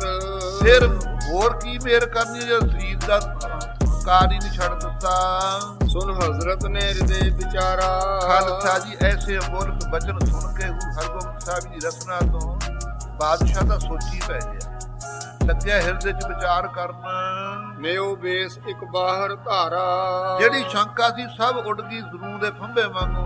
ਕਹਿੰਦਾ ਉਤਰਾ ਜਿਹੜਾ ਨਵਾਂ ਬੇਸ ਕਰਕੇ ਉਧਾਰਿਆ ਕਰਕੇ ਮੈਨੂੰ ਸ਼ੰਕਾ ਸੀ ਨਾ ਕਿ ਜ਼ਰੂਰ ਨੇ ਉਹ ਕਰਕੇ ਮੇਰੀ ਸਲਤਨਤ ਦੇ ਵਿੱਚ ਕਿਤੇ ਗੜਬੜ ਨਾ ਕਰ ਦੇਣ। ਇਹ ਤਾਂ ਉੱਤੋਂ ਹੀ ਧਾਰਿਆ ਹੈ ਇਹਨਾਂ ਨੇ, ਜੀ ਸਾਮਾਂ ਪਹਿਨੀਆਂ ਨੇ, ਸ਼ਸਤਰਧਾਰੀ ਸਿੱਖ ਸੂਰਮੇ ਕੀਤੇ ਹਨ। ਪ੍ਰਥਮ ਗੁਰੂ ਕੇ ਮਤ ਸਮ ਮਤ ਹੈ, ਜਿਹੜੇ ਅੰਦਰ ਹਿਰਦੇ ਦੇ ਅੰਦਰ ਕੋਮਲਤਾ ਹੈ, ਭਾਵ ਭਗਤੀ ਬ੍ਰਹਮ ਗਿਆਨ ਦੀਆਂ ਬਖਸ਼ਾਂ ਦੇਣ ਦੀ ਅੰਦਰ ਸ਼ਕਤੀ ਆ, ਉਹ ਪਹਿਲਿਆਂ ਗੁਰੂਆਂ ਵਾਲੀ ਹੈ। ਨਿਸ਼ਚਾ ਏਕ ਰੀਤ ਹੀ ਚਿਤ ਹੈ, ਇੱਕ ਰੀਤੀ ਰਹੁ ਰੀਤੀ ਅਨੁਸਾਰ ਹੀ ਇੱਕ ਨੇਚਾ ਹੈ, ਉਹ ਪਹਿਲਿਆਂ ਗੁਰੂਆਂ ਵਾਲਾ। ਧੰਨ ਪੀਰ ਜੀ ਬਾਕ ਬਖਾਨਾ, ਕੀ ਕਹੇ ਜਹਾਂਗੀਰ ਕਹਿੰਦਾ ਧੰਨ ਪੀਰ ਜੀ, ਤੁਸੀਂ ਪੀਰਾਂ ਦੇ ਪੀਰ ਹੋ ਗੁਰੂ ਹਰਗੋਬਿੰਦ ਸਾਹਿਬ ਜੀ। ਸ਼੍ਰੀ ਨਾਨਕ ਕੇ ਹੋ ਤੁਮ ਖਾਨਾ, ਗੁਰੂ ਨਾਨਕ ਦੇਵ ਜੀ ਗੱਦੀ ਦੇ ਮਾਲਕ ਹੋ। ਜਿਨ ਕੋ ਸੁਜਸ ਚੰਦ ਸਮਚਾਰੂ, ਜਿਨ੍ਹਾਂ ਦਾ ਸ੍ਰੇਸ਼ਟ ਜਿਹੜਾ ਜਸ ਹੈ ਪੁੰਨਿਆਂ ਦੇ ਚੰਦ ਵਾਂਗੂ ਫਬ ਰਿਹਾ। ਹਿੰਦੂ ਤੁਰਕ ਸਭ ਕਰ ਤੂ ਚਾਰੂ, ਹਿੰਦੂ ਵੀ ਮੁਸਲਮਾਨ ਵੀ ਧੰਨ ਗੁਰੂ ਨਾਨਕ ਦੇਵ ਜੀ, ਧੰਨ ਗੁਰੂ ਨਾਨਕ ਦੇਵ ਜੀ ਕਹਿੰਦੇ ਨੇ। ਇਮ ਕਹਿਤ ਅਰਪਿਓ ਦਰਬ ਹਜ਼ਾਰਾ, ਕਿਉਂ ਕਹਿ ਕੇ ਖਾਲਸਾ ਜੀ ਹਜ਼ਾਰਾਂ ਦੀ ਗਿਣਤੀ 'ਚ ਧੰਨ ਭੇਟਾ ਕੀਤਾ ਗੁਰੂ ਹਰਗੋਬਿੰਦ ਸਾਹਿਬ ਜੀ ਨੂੰ। ਇਹ ਜਹਾਂਗੀਰ ਨੇ ਕਰੀ ਭੇਟ ਉਰ ਸ਼ਰਦਾ ਧਾਰਾ, ਸ਼ਰਧਾ ਧਾਰ ਕੇ ਭੇਟਾ ਕੀਤੀ। ਸੋ ਜੇਠੇ ਨੇ ਲੀਨ ਉਠਾਏ, ਭਾਈ ਜੇਠਾ ਜੀ ਨੇ ਜਿਹੜੀ ਭੇਟਾ ਗੁਰੂ ਮਹਾਰਾਜ ਨੂੰ ਕੀਤੀ ਸੀ ਲੈ ਲਈ, ਚੱਕ ਲਈ। ਰੰਗ ਸ਼ਾਹੋ ਸੰਗ ਤੇ ਹਰ ਖਾਏ, ਸਾਰੇ ਸਿੱਖ ਬੜੇ ਖੁਸ਼ ਹੋਏ ਬਈ ਬਾਦਸ਼ਾਹ ਨੇ ਬੜਾ ਪ੍ਰੇਮ ਕੀਤਾ ਛੇਵੇਂ ਪਾਤਸ਼ਾਹ ਨਾਲ। ਦੋਰਾ ਖੁਸ਼ੀ ਕਰੋ ਨਿਜ ਪੀਰ ਜੀ, ਉਸ ਵੇਲੇ ਸਤ ਸੰਗਤ ਜੀ ਜਹਾਂਗੀਰ ਕਹਿੰਦਾ ਹੈ ਮਹਾਰਾਜ ਮੇਰੇ ਤੇ ਖੁਸ਼ੀਆਂ ਰੱਖਣੀਆਂ। ਸਭ ਸਥਾਨ ਨਿਜ ਜਾਨ, ਇਹ ਜਿੰਨੇ ਮੇਰੀ ਰਾਜਧਾਨੀ ਦੇ ਅੰਦਰ ਸਥਾਨ ਨੇ ਸਭ ਤੁਹਾਡੇ ਹੀ ਨੇ, ਜਿੱਥੇ ਮਰਜੀ ਵਿਚਰੋ ਤੁਹਾਨੂੰ ਕੋਈ ਬੰਧਨ ਨਹੀਂ। ਦਿਓ ਦਰਸ਼ਨ ਕੋ ਦਿਨ ਇਹਾਂ, ਪਰ ਹੁਣ ਜਾਇਓ ਨਾ ਅੰਮ੍ਰਿਤਸਰ ਨੂੰ ਛੇਤੀ, ਕੁਝ ਦਿਨ ਮੈਨੂੰ ਹੋਰ ਦਰਸ਼ਨ ਦਿਓ। ਮਮ ਇਛ ਪੂਰਨ ਠਾਨ, ਮੇਰੀ ਇੱਛਾ ਪੂਰੀ ਕਰੋ। ਸੋ ਪਈ ਇਮ ਕਹਿ ਸੁਣ ਕੇ ਕਰੇ ਵਿਸਰਜਨ, ਕਿਉਂ ਪਿਆਰ ਨਾਲ ਬਚਨ ਕਹਿ ਸੁਣ ਕੇ ਵਿਦਿਆ ਕਰ ਦਿੱਤੇ ਕਚਹਿਰੀ ਚੋਂ ਗੁਰੂ ਹਰਗੋਬਿੰਦ ਸਾਹਿਬ ਜੀ ਜਹਾਂਗੀਰ ਨੇ। ਉੱਠ ਨਿਕਸੇ ਲੈ ਆਪਣੇ ਸਿੱਖ ਜਨ, ਸਤਿਗੁਰੂ ਜੀ ਆਪਣੇ ਸਿੱਖ ਸੇਵਕਾਂ ਨੂੰ ਨਾਲ ਲੈ ਕੇ ਆਏ ਬਾਹਰ। ਸ਼ਾਹੋ ਸਭਾ ਬਰਖਾਸਤ ਭਈ, ਬਾਦਸ਼ਾਹ ਦੀ ਕਚਹਿਰੀ ਸਮਾਪਤ ਹੋ ਗਈ। ਨਿਜ ਨਿਜ ਥਾਨ ਸਕਲ ਚਲ ਗਈ, ਆਪੋ ਆਪਣੇ ਥਾਵਾਂ ਨੂੰ ਲੋਕ ਚਲੇ ਗਏ। ਆਏ ਸ਼੍ਰੀ ਸਤਿਗੁਰ ਨਿਜ ਡੇਰੇ। ਸਤਿਗੁਰੂ ਜੀ ਮਜਨੂ ਟਿੱਲੇ ਸਥਾਨ ਤੇ ਆ ਗਏ। ਜੋ ਦਿਸ਼ ਬੰਧਨ ਹੋਤ ਕਨੇਰੇ। ਚਾਰ ਸਵੇਰੇ ਮੱਥਾ ਟੇਕਦੀਆਂ ਸੰਗਤਾਂ ਦੂਰੋਂ ਦੂਰੋਂ। ਕੁਛ ਵਿਸਰਾਮ ਪੌੜ ਕਰ ਕੀਨ। ਸ਼ਾਮ ਦਾ ਟਾਈਮ ਸੀ। ਕੁਝ ਸਤ ਸੰਗਤ ਜੀ ਆਰਾਮ ਕੀਤਾ ਆਪਣੀ ਨੇ ਬਰਾਜ ਕੇ। ਕਟਕਾ ਚਤੁਰ ਬਿਤਾਏ ਪ੍ਰਵੀਨ। ਚਾਰ ਘੜੀਆਂ ਪੜੰਗ ਤੇ ਆਰਾਮ ਕਰਕੇ ਸਤਿਗੁਰੂ ਅੰਤਰਜਾਮੀ ਨੇ ਬਹੁਰ ਉਠੇ ਚੜ ਚਲੇ ਤੁਰੰਗ। ਜਿਸ ਵੇਲੇ ਦੇਖਿਆ ਸਤ ਸੰਗਤ ਜੀ ਦੁਪਹਿਰਾ ਢਲ ਚੁੱਕਿਆ ਹੈ, ਉਸ ਵੇਲੇ ਘੋੜੇ ਤੇ ਸਵਾਰ ਹੋ ਕੇ ਚੱਲੇ। ਨਦੀ ਵਿਲੋਕਨ ਸ਼ਿਆਮਲ ਰੰਗ। ਇਹਦਾ ਖਾਲਸਾ ਜੀ ਪਾਣੀ ਦਾ ਕਾਲਾ ਰੰਗ ਹੈ ਜਮਨਾ ਦਾ, ਇਸ ਕਰਕੇ ਇਸ ਨੂੰ ਸਤ ਸੰਗਤ ਸ਼ਿਆਮਲ ਰੰਗ ਦੀ ਕਿਹਾ ਹੈ। ਗੰਗਾ ਦਾ ਪਾਣੀ ਚਿੱਟਾ ਹੈ, ਜਮਨਾ ਦਾ ਕਾਲਾ ਹੈ। ਜੇ ਪ੍ਰਤੱਖ ਦੇਖਣਾ ਉਹ ਚੂੜੀ ਦੇਖੀਏ ਚੱਕ ਕੇ ਫੇਰ ਨਹੀਂ ਕੋਈ ਦਿਸਦਾ ਹੈ। ਜੇ ਚੱਲ ਕੇ ਸਤ ਸੰਗਤ ਜੀ ਪ੍ਰਾਗਰਾਜ ਤੀਰ ਦੇ ਉੱਤੇ ਬੇੜੀ ਦੇ ਉੱਤੇ ਸਵਾਰੀ ਕਰਕੇ ਜਿੱਥੇ ਦੋਨੋਂ ਗੰਗਾ ਦਾ ਜਮਨਾ ਦਾ ਸੰਗਮ ਹੈ ਨਾ, ਉੱਥੇ ਦੇਖੀਏ ਉਧਰਲਾ ਪਾਣੀ ਤੁਹਾਨੂੰ ਨੀਲਾ ਤੇ ਕਾਲਾ ਜਿਹਾ ਲੱਗੂਗਾ ਜਮਨਾ ਵਾਲਾ, ਉਧਰਲਾ ਉੱਜਲ ਲੱਗੇਗਾ ਜਿੱਦਾਂ। ਇਸ ਕਰਕੇ ਇਹਦਾ ਨਾਮ ਸਤ ਸੰਗਤ ਜੀ ਸ਼ਿਆਮਲ ਰੰਗ ਵਾਲੀ ਵੀ ਮੰਨਿਆ ਹੈ ਗੰਗਾ ਜਮਨਾ ਨੂੰ। ਆਪ ਜੀ ਸਤ ਸੰਗਤ ਜਮਨਾ ਦੇ ਕਿਨਾਰੇ ਘੋੜੇ ਤੇ ਚੱਲ ਪਏ ਸੇ। ਜਿਸੇ ਜੇ ਪਾਣੀ ਦੇਖ ਰਹੇ ਨੇ ਪ੍ਰਵਾਹ ਚੱਲਦਾ।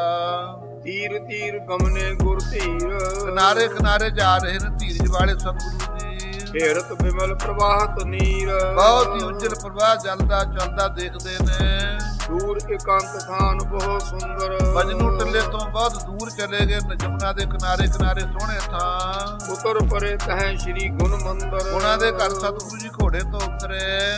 ਸੋਚਾ ਚਾਰ ਕਰਿਓ ਥਲ ਥਿਰੇ। ਜੰਗਲ ਪਾਣੀ ਹੋਏ ਟਿਕੇ। ਜਲ ਕਰ ਚਰਨ ਪੁਖਾਰਨ ਕਰੇ। ਉਸ ਵੇਲੇ ਸਤ ਸੰਗਤ ਜੰਗਲ ਪਾਣੀ ਹੋ ਕਰਕੇ ਆਪ ਜੀ ਨੇ ਹੱਥ ਪੈਰ ਧੋਤੇ ਚੰਗੀ ਤਰ੍ਹਾਂ ਮਾਂਜੇ ਹੱਥ। ਹੱਥ ਜੋੜ ਤੈ ਸਿੱਖਨ ਬੂਝੇ। ਜਿਹੜੇ ਸਿੱਖ ਨਾਲ ਸੀ ਉਹਨਾਂ ਨੇ ਹੱਥ ਜੋੜ ਕੇ ਪੁੱਛਿਆ, ਸ਼ਾਹ ਸੰਗ ਕਿਮ ਬਾਕ ਅਰੂਜੇ। ਮਹਾਰਾਜ ਜੀ ਬਾਦਸ਼ਾਹ ਨਾਲ ਕੀ ਗੱਲਾਂ ਬਾਤਾਂ ਹੋਈਆਂ? ਉਦੋਂ ਤੁਸੀਂ ਹੋਈ ਸੀ ਕਚਹਿਰੀ 'ਚ ਉਹਦੇ ਕੋਲੇ, ਅਸੀਂ ਤਾਂ ਦੂਰ ਬੈਠੇ ਸੀ। ਕਿਵੇਂ ਬਚਨ ਵਿਲਾਸ ਹੋਏ? ਮੁਲਾਕਾਤ ਕੈਸੇ ਕਰ ਭਈ। ਕਿਵੇਂ ਸੋਹਣੀ ਮੁਲਾਕਾਤ ਹੋਈ ਦੱਸੋ।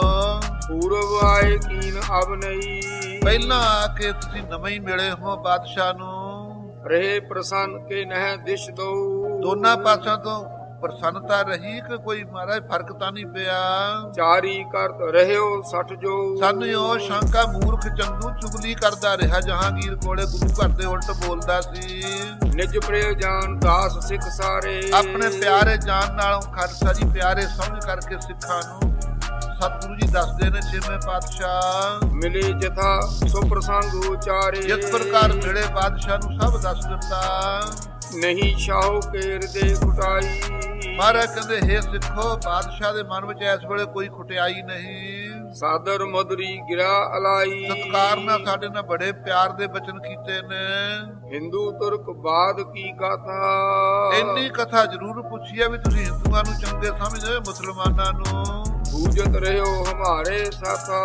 ਹਿੰਦੂ ਮੁਸਲਮਾਨਾਂ ਦੇ ਝਗੜੇ ਬਾਰੇ ਪੁੱਛਿਆ ਹੈ ਸਾਨੂੰ ਉਸਨੇ। ਜਿਮ ਸੰਸੈ ਕੀਨੋ ਹਮ ਆਗੇ। ਜਿਵੇਂ ਉਸਨੇ ਸ਼ੰਕਾ ਕੀਤੀ ਸਾਡੇ ਮੂਹਰੇ, ਉੱਤਰ ਪਾਏ ਕਰਿਓ ਅਨੁਰਾਗੇ। ਅਸੀਂ ਉਸ ਨੂੰ ਐਸਾ ਉੱਤਰ ਦਿੱਤਾ, ਤਸੱਲੀ ਕਰਾ ਦਿੱਤੀ, ਪ੍ਰੇਮੀ ਬਣ ਗਿਆ ਰਾਜਾ। ਸੁਨ ਸਿੱਖਣ ਹਿਤਕਾਰੀ ਸ਼ਾਹੂ। ਹਿਤਕਾਰੀ ਸਮਝ ਕੇ, ਪ੍ਰੇਮੀ ਸਮਝ ਕੇ ਬਾਦਸ਼ਾਹ ਨੂੰ ਜਦੋਂ ਸਤ ਸੰਗਤ ਜੀ ਸਿੱਖਾਂ ਨੇ ਬੜਾ ਹੀ ਮਨ ਵਿੱਚ ਖੁਸ਼ੀ ਧਾਰੀ। ਹੱਥ ਜੋੜ ਪੁਨ ਕਹਿ ਗੁਰ ਪਾਹੂ। ਹੱਥ ਜੋੜ ਕੇ ਇਕਾਂਤ ਸਥਾਨ ਦੇ ਉੱਤੇ ਖੜੇ ਨੇ ਬਾਹਰ ਜਮਨਾ ਦੇ ਕਿਨਾਰੇ। ਸਿੱਖਾਂ ਨੇ ਹੱਥ ਜੋੜ ਕੇ ਛੇਵੇਂ ਪਾਤਸ਼ਾਹ ਨੂੰ ਕਿਹਾ, ਪਾਪੀ ਕਰ ਕੋ ਪਾਪ ਮਹਾਨਾ। ਮਹਾਰਾਜ ਜੀ ਚੰਦੂ ਪਾਪੀ ਨੇ ਬੜਾ ਹੀ ਭਾਰੀ ਪਾਪ ਕਰਕੇ ਗੁਰੂ ਅਰਜਨ ਦੇਵ ਜੀ ਨੂੰ ਸ਼ਹੀਦ ਕਰਕੇ ਰਾਖਿਓ ਗੋਪ ਨਹੀਂ ਇਨ ਜਾਨਾ। ਗੁਪਤ ਰੱਖਿਆ ਹੋਇਆ ਮਾਰਾ ਹੁਣ ਤੱਕ ਦੱਸਿਆ ਨਹੀਂ ਹੈ। ਜਿਵੇਂ ਖਾਲਸਾ ਜੀ ਜ਼ਖਮ ਹੋਵੇ ਨਾ ਆਪਣੇ ਕੋਈ ਫੋੜਾ, ਜਿੰਨਾ ਚਿਰ ਪੱਕ ਕੇ ਉਹਦੀ ਗੈਬ ਬਾਹਰ ਨਹੀਂ ਨਿਕਲ ਜਾਂਦੀ ਉਹਨਾਂ ਚਿਰ ਰਾਜੀ ਹੋਣ ਦਾ ਜਿਹੜਾ ਹੁੰਦਾ ਨਾ, ਡਾਕਟਰ ਦਵਾਈ ਨਹੀਂ ਲਾਉਂਦਾ ਉੱਤੇ ਬਲ ਮੁੱਤੋਂ ਰਾਜੀ ਹੋਣ ਦੀ ਲਾਊਗੀ ਮਗਰੋਂ ਜਦੋਂ ਪਿੱਛੋਂ ਸਾਰਾ ਸੱਤ ਸੰਗਤ ਜੀ ਜਿਹੜਾ ਨੁਕਸਾ ਕੱਢ ਦੇਵੇ। ਇਸੇ ਤਰ੍ਹਾਂ ਖਾਲਸਾ ਜੀ ਜਿਹੜਾ ਪਾਪ ਹੈ, ਪਾਪੀ ਆਦਮੀ ਦੇ ਅੰਦਰ ਪਾਕ ਪੈ ਜਾਂਦੀ ਹੈ। ਪਾਪੀ ਕੇ ਮਾਰਨੇ ਕੋ ਪਾਪ ਮਹਾਬਲੀ ਹੈ, ਉਹਨੂੰ ਆਪ ਦਾ ਪਾਪ ਹੀ ਮਾਰ ਜਾਂਦਾ ਹੈ। ਸਿੱਖ ਕਹਿੰਦੇ ਮਹਾਰਾਜ ਜੀ ਇਹੋ ਜਿਹਾ ਨਿਰਦਈ ਹੋ ਕੇ ਪਾਪ ਕੀਤਾ, ਗੁਪਤ ਨਾ ਰਹਿ ਜੇ ਕਿਤੇ। ਹਰੇ ਕਚਹਿਰੀ ਵਿੱਚ ਇਸਨੇ ਚੰਗੀ ਤਰ੍ਹਾਂ ਪ੍ਰਗਟ ਨਹੀਂ ਹੋਣ ਦਿੱਤਾ ਕਿ ਗੁਰੂ ਅਰਜਨ ਦੇਵ ਜੀ ਐ ਤੁਸੀਂ ਇਹ ਦੇ ਕੇ ਸ਼ਹੀਦ ਕੀਤੇ ਨੇ। ਸੋ ਬਿਦਤਾ ਬਹੁ ਬਦਲਾ ਲੀਜੈ। ਮਹਾਰਾਜ ਬਦਲਾ ਲਓ, ਤੁਸੀਂ ਪਰਨ ਵੀ ਕੀਤਾ ਕਿ ਬਦਲਾ ਲਵਾਂਗੇ ਚੱਲ ਕੇ ਦਿੱਲੀ। ਉਹ ਪ੍ਰਗਟ ਕਹਿ ਦਿਓ ਹੁਣ ਜਹਾਂਗੀਰ ਨੂੰ, ਜਸ ਕੀਨਸ ਤਸ ਫਲ ਕੋ ਬੀਜੈ। ਜਿਹਾ ਜਿਹਾ ਇਹਨੇ ਪਾਪ ਕੀਤਾ ਨੂੰ ਫਲ ਦਿਓ ਚੰਦੂ ਨੂੰ। ਸੁਨ ਸਤਿਗੁਰ ਬੋਲੇ ਸਿੱਖ ਭਾਵਤ। ਹੁਣ ਕਰਕੇ ਸਿੱਖਾਂ ਦੇ ਮਨ ਭਾਉਣ ਦੀ ਬਾਤ ਸੱਚੇ ਪਾਤਸ਼ਾਹ ਬੋਲੇ, ਗੁਰਪਿਤ ਪਲਟਾ ਲਹਿ ਨ ਜਾਵਤ। ਗੁਰਸਿੱਖੋ ਤੁਸੀਂ ਚਿੰਤਾ ਨਾ ਕਰੋ, ਜਿੰਨਾ ਚਿਰ ਗੁਰੂ ਪਿਤਾ ਗੁਰੂ ਅਰਜਨ ਦੇਵ ਜੀ ਦਾ ਬਦਲਾ ਨਹੀਂ ਲੈਂਦੇ ਕਾਵਤ ਸੁਖ ਸੋ ਨੀਂਦ ਨਾ ਆਵੈ। ਉਹਨਾਂ ਚਿਰ ਅਸੀਂ ਸੁੱਖ ਦੇ ਨਾਲ ਸੌਂਦੇ ਨਹੀਂ ਹਾਂ। ਖਾਨ ਪਾਨ ਰੁਚਤੇ ਨਹਿ ਭਾਵੈ। ਸਾਨੂੰ ਖਾਣ ਪੀਣ ਵੇਲੇ ਵੀ ਪਿਤਾ ਜੀ ਚੇਤੇ ਆਉਂਦੇ ਨੇ, ਉਹਨਾਂ ਦੇ ਲਾਡ ਦਾ ਸਮਾਂ ਜਦੋਂ ਸਾਨੂੰ ਲਾਡ ਲੜਾਉਂਦੇ ਸੀ, ਖਾਣਾ ਪੀਣਾ ਵੀ ਸਾਨੂੰ ਚੰਗਾ ਨਹੀਂ ਲੱਗਦਾ। ਕੇਤਕ ਦਿਨ ਮਹਿ ਗੈ ਕਰਤਾਹੀ। ਤੁਸੀਂ ਹੁਣ ਚਿੰਤਾ ਨਾ ਕਰੋ, ਥੋੜੇ ਜਿਹੇ ਦਿਨਾਂ ਤੱਕ ਹੀ ਪਕੜ ਲੈਣਾ ਆਪਾਂ ਚੰਦੂ। ਅਤੋਂ ਕੁਮੋਦ ਕਜੋਂ ਕਿਮ ਨਾਹੀ। ਨਹੀਂ ਤਿਆਗਾਂਗੇ, ਖੋਟੀ ਮੌਤ ਮਾਰਾਂਗੇ ਇਸ ਨੂੰ ਲਿਜਾ ਕੇ ਲਾਹੌਰ। ਪੂਰੀ ਕਰੇ ਸ਼ਪਥ ਏ ਕਹੀ। ਜੋ ਅਸੀਂ ਕਸਮ ਖਾਧੀ ਆ ਉਹ ਪੂਰੀ ਕਰਾਂਗੇ।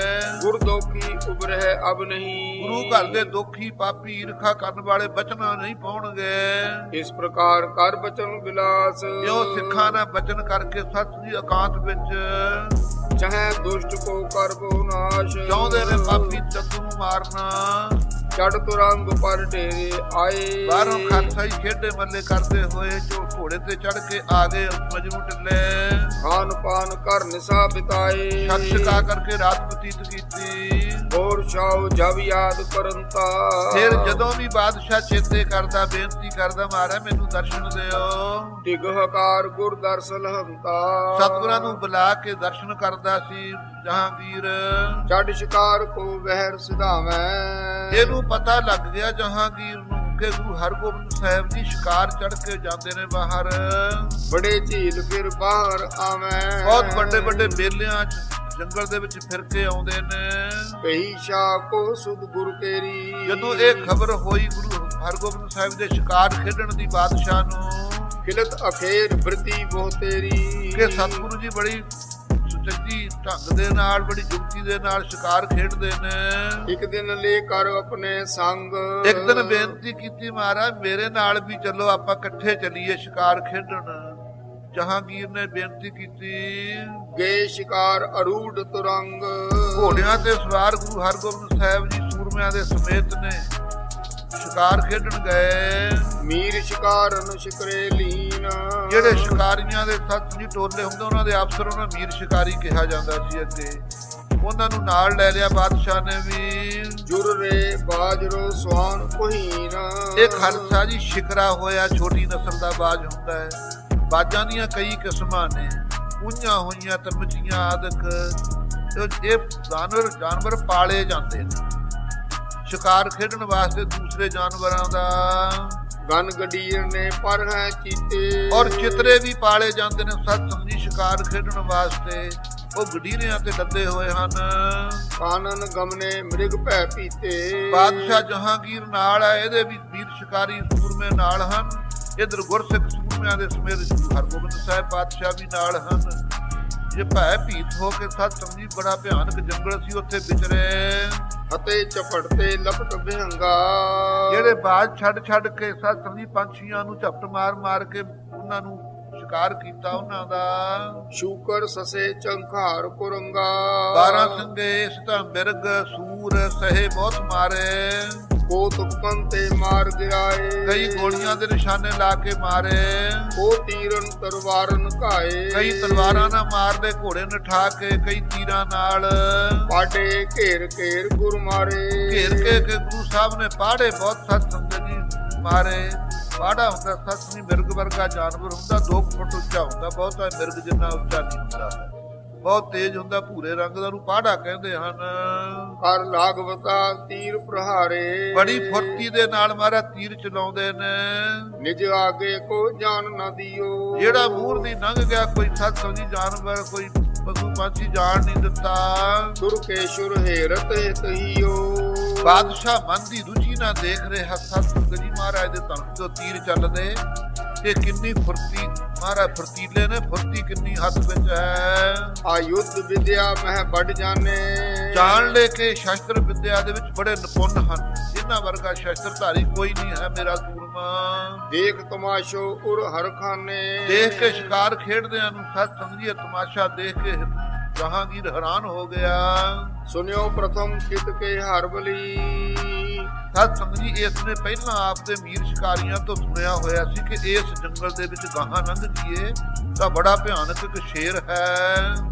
ਪਈ ਸ਼ਾਉ ਕੇ ਉਰ ਸੁਧ ਭਲੀ, ਉਹ ਹਿਰਦੇ ਯਾਦਦਾਸ਼ਤ ਆ ਗਈ ਦੁਬਾਰਾ ਬਾਦਸ਼ਾਹ ਜਹਾਂਗੀਰ ਦੇ। ਬਨਿਓ ਸਭਨ ਸੋ ਕਰੋ ਪਿਆਨਾ, ਸਾਰਿਆਂ ਨੂੰ ਕਿਹਾ ਕਿ ਚਲੋ ਉਸ ਜੰਗਲ ਨੂੰ ਚੱਲੀਏ ਗਾਹਾਂ ਜਿੱਥੇ ਸ਼ੇਰ ਹੈ, ਜਿਤ ਦਿਸ਼ ਕੇ ਹਰ ਸੁਨਿਓ ਮਹਾਨਾ, ਜਿੱਥੇ ਬੜਾ ਭਿਆਨਕ ਸ਼ੇਰ ਸੁਣੀਦਾ ਹੈ। ਤਬ ਆਗੂ ਹੋਏ ਲੈ ਗੁਰ ਸੰਗ, ਜਿਹੜੇ ਜੰਗਲ ਵਿੱਚ ਵਿਚਰਨ ਦੇ ਮੀਰ ਸ਼ਿਕਾਰੀ ਭੇਤੀ ਸੀ ਸਤ ਸੰਗਤ ਜੀ ਬਾਦਸ਼ਾਹ ਨੂੰ ਤੇ ਗੁਰੂ ਸਾਹਿਬ ਨੂੰ, ਸਾਰੇ ਗੁਰਸਿੱਖਾਂ ਦੀ ਫੌਜ ਨੂੰ ਲੈ ਕੇ ਉਸ ਜੰਗਲ ਚ ਨੂੰ ਗਏ। ਚਲਿਓ ਸ਼ਾਹ ਚੜ ਤੁੰਗ ਮਤੰਗ, ਹਾਥੀ ਦੇ ਉੱਤੇ ਚੜਿਆ ਹੋਇਆ ਬਾਦਸ਼ਾਹ ਜਹਾਂਗੀਰ ਉੱਚੇ ਤੇ। ਭੋਜਨ ਕਰਿਓ ਸੋ ਕਾਨਨ ਜਬੈ, ਜਦੋਂ ਜੰਗਲ ਖੜ ਸਹੀ ਸੰਘਣਾ ਭਾਲਿਆ, ਭਵਕਤ ਨਿਕਸਿਓ ਕੇ ਹਰ ਪਵੈ, ਕੀ ਦੇਰ ਲੱਗੀ ਸੀ ਖਾਲਸਾ ਜੀ ਬੱਬ ਕੁਮਾਰੀ ਸ਼ੇਰ ਨੇ। ਸ਼ੇਰ ਕਦੇ ਡਰਿਆ ਨਹੀਂ ਕਰਦੇ। ਉਸੇ ਵੇਲੇ ਜਦੋਂ ਸਤ ਸੰਗੀ ਆਵਾਜ਼ ਦਿੱਤੀ ਗਰਜਦੀ, ਸਾਰੇ ਠਿੰਬਰ ਗਏ। ਢੇਰਤ ਸੂਰਾ ਕਿਤਕ ਪਲਾਏ, ਕਿੰਨੇ ਮੁਸਲਮਾਨਾਂ ਦੇ ਜਿਹੜੇ ਸੂਰਮੇ ਸੀ ਨਾ ਨਾਲ ਜਹਾਂਗੀਰ ਦੇ, ਉਹ ਤਾਂ ਪਿੱਛੇ ਨੂੰ ਨੱਠ ਕੇ ਡਰਦੇ। ਕੋ ਸੁਨ ਸ਼ਬਦ ਨਿਕਟ ਨਹਿ ਆਏ, ਕੋਈ ਸ਼ੇਰ ਦਾ ਸ਼ਬਦ ਸੁਣ ਕੇ ਆਵਾਜ਼ ਨੇੜੇ ਨਹੀਂ ਜਾਂਦਾ। ਘੋੜਾ ਠਰੇ ਮੂਤਰ ਕੋ ਛੋਰਾ, ਜਿੰਨੇ ਘੋੜੇ ਸੀ ਠਿੰਬਰ ਗਏ। ਜਾਨਵਰ ਬੜੇ ਸਿਆਣੇ ਹੁੰਦੇ ਨੇ ਖਾਲਸਾ ਜੀ। ਘੋੜੇ ਇੱਕਦਮ ਸਤ ਸੰਗਤ ਜੀ ਡੱਦ ਹੱਕਣ ਲੱਗੇ, ਪਿਸ਼ਾਬ ਕਰਨ ਲੱਗੇ ਡਰਦੇ। ਗਜ ਨਹਿ ਗਮ ਨਹਿ ਘੋਰ ਸੂਰਾ, ਹਾਥੀ ਜਹਾਂਗੀਰ ਦਾ ਚੀਕਾ ਮਾਰਨ ਲੱਗ ਗਿਆ। ਸਤ ਸੰਗਤ ਜੀ ਇਹ ਵੀ ਅੱਗੇ ਨਹੀਂ ਜਾਂਦਾ, ਤੁਰਦਾ ਨਹੀਂ ਹੈ। ਸ਼ਾਹੋ ਮਤੰਗ ਫਿਰੈ ਨਹਿ ਕੈਸੇ, ਬਥੇਰਾ ਵਰਸ਼ਿਆਂ ਦੇ ਨਾਲ ਗਾਹਾਂ ਨੂੰ ਕਰਦੇ ਨੇ ਸਤ ਸੰਗਤ ਜੀ ਨੌਕਰ ਹਾਥੀ ਨੂੰ ਵਰਸ਼ਿਆਂ ਦੀਆਂ ਚੋਬਾਂ ਲਾ ਲਾ ਕੇ, ਪਰ ਉਹ ਠਹਿਰਦਾ ਨਹੀਂ, ਪਿੱਛੇ ਨੱਠਣ ਨੂੰ ਤਿਆਰ ਹੁੰਦਾ ਹੈ। ਮਹਾਵੀਰ ਤੇ ਕਾਇਰ ਜੈਸੇ, ਜਿਵੇਂ ਸੂਰਮੇ ਤੋਂ ਕਾਇਰ ਨੱਠਦਾ ਹੈ, ਹਾਥੀ ਨੱਠਣ ਨੂੰ ਤਿਆਰ ਹੈ। ਤਬ ਪੁਕਾਰ ਕਰ ਗੁਰ ਸੋ ਕਹਿਓ, ਉਸ ਵੇਲੇ ਬੁਲੰਦ ਆਵਾਜ਼ ਦੇ ਕੇ ਜਹਾਂਗੀਰ ਨੇ ਗੁਰੂ ਸਾਹਿਬ ਨੂੰ ਕਿਹਾ, ਕਰੇ ਸੋ ਧੀਰਜ ਕੋ ਜਬ ਲਹਿਓ, ਕਿਹਾ ਵੀ ਕਿਉਂਕਿ ਮਹਾਰਾਜ ਧੀਰਜ ਨਾਲ ਖੜੇ ਨੇ ਸਿੱਖ ਸੂਰਮਿਆਂ ਸਮੇਤ। ਆਵਾਜ਼ ਤਾਂ ਇਹਨਾਂ ਨੂੰ ਵੀ ਸ਼ੇਰ ਦੀ ਸੁਣੀ ਆ ਗਰਜ। ਗੁਰੂ ਸਾਹਿਬ ਤਾਂ ਨਾ ਮਹਾਰਾਜ ਦਾ ਘੋੜਾ ਡਰਿਆ, ਨਾ ਸਤਿਗੁਰੂ ਜੀ ਨੇ ਤਾਂ ਕੀ ਡਰਨਾ ਸੀ। ਤੁਮ ਹੀ ਕਰੋ ਪ੍ਰਹਾਰਨ ਇਸੈ, ਉਸ ਵੇਲੇ ਜਹਾਂਗੀਰ ਨੇ ਕਿਹਾ, ਹੇ ਮਹਾਰਾਜ ਕਿਰਪਾ ਕਰੋ, ਇਹ ਸ਼ੇਰ ਦਾ ਸ਼ਿਕਾਰ ਆਪ ਜੀ ਕਰੋ। ਜਬ ਲੋਕ ਘਾਤ ਕਰੈ ਨਹਿ ਕਿਸੈ, ਜਿੰਨਾ ਚਿਰ ਇਹ ਕਿਸੇ ਦੇ ਨੂੰ ਫੱਟੜ ਨਹੀਂ ਕਰ ਦਿੰਦਾ, ਮਾਰ ਨਹੀਂ ਦਿੰਦਾ, ਉਹਨਾਂ ਚਿਰ ਮਹਾਰਾਜ ਸਾਂਭ ਲੋ ਇਸ ਨੂੰ, ਨਹੀਂ ਤਾਂ ਬਹੁਤ ਨੁਕਸਾਨ ਕਰੂਗਾ। ਸ਼ੇਰ ਆ ਰਿਹਾ ਗਰਜ ਕੇ। ਸ਼੍ਰੀ ਸਤਿਗੁਰ ਭੋਰਾ ਤਬ ਛੋਰਾ, ਖਾਲਸਾ ਜੀ ਜਹਾਂਗੀਰ ਦੇ ਕਹਿਣ ਦੀ ਦੇਰ ਸੀ। ਗੁਰੂ ਹਰਗੋਬਿੰਦ ਸਾਹਿਬ ਜੀ ਨੇ ਘੋੜਾ ਛੱਡ ਦਿੱਤਾ, ਉਤਰੇ ਆਏ ਥੱਲੇ। ਖੜਗ ਸਿਪਰ ਗਹਿ ਗੇ ਤਿਸੋਰਾ, ਢਾਲਾ ਤੇ ਤਲਵਾਰ ਪਕੜ ਕੇ ਮੇਰੀ ਪੀਰ ਦੇ ਮਾਰ ਗੁਰੂ ਹਰਗੋਬਿੰਦ ਸਾਹਿਬ ਜੀ ਅੱਗੇ ਸ਼ੇਰ ਵੱਲ ਨੂੰ ਹੋਏ। ਤੁਪਕ ਛੁਟਨ ਕਹਿ ਸ਼ਾਹੋ ਹਟਾਈ, ਬਾਦਸ਼ਾਹ ਨੇ ਆਪਣੇ ਸੂਰਮਿਆਂ ਨੂੰ ਕਹਿਤਾ ਕਿ ਕੋਈ ਗੋਲੀ ਨਾ ਚਲਾਵੇ।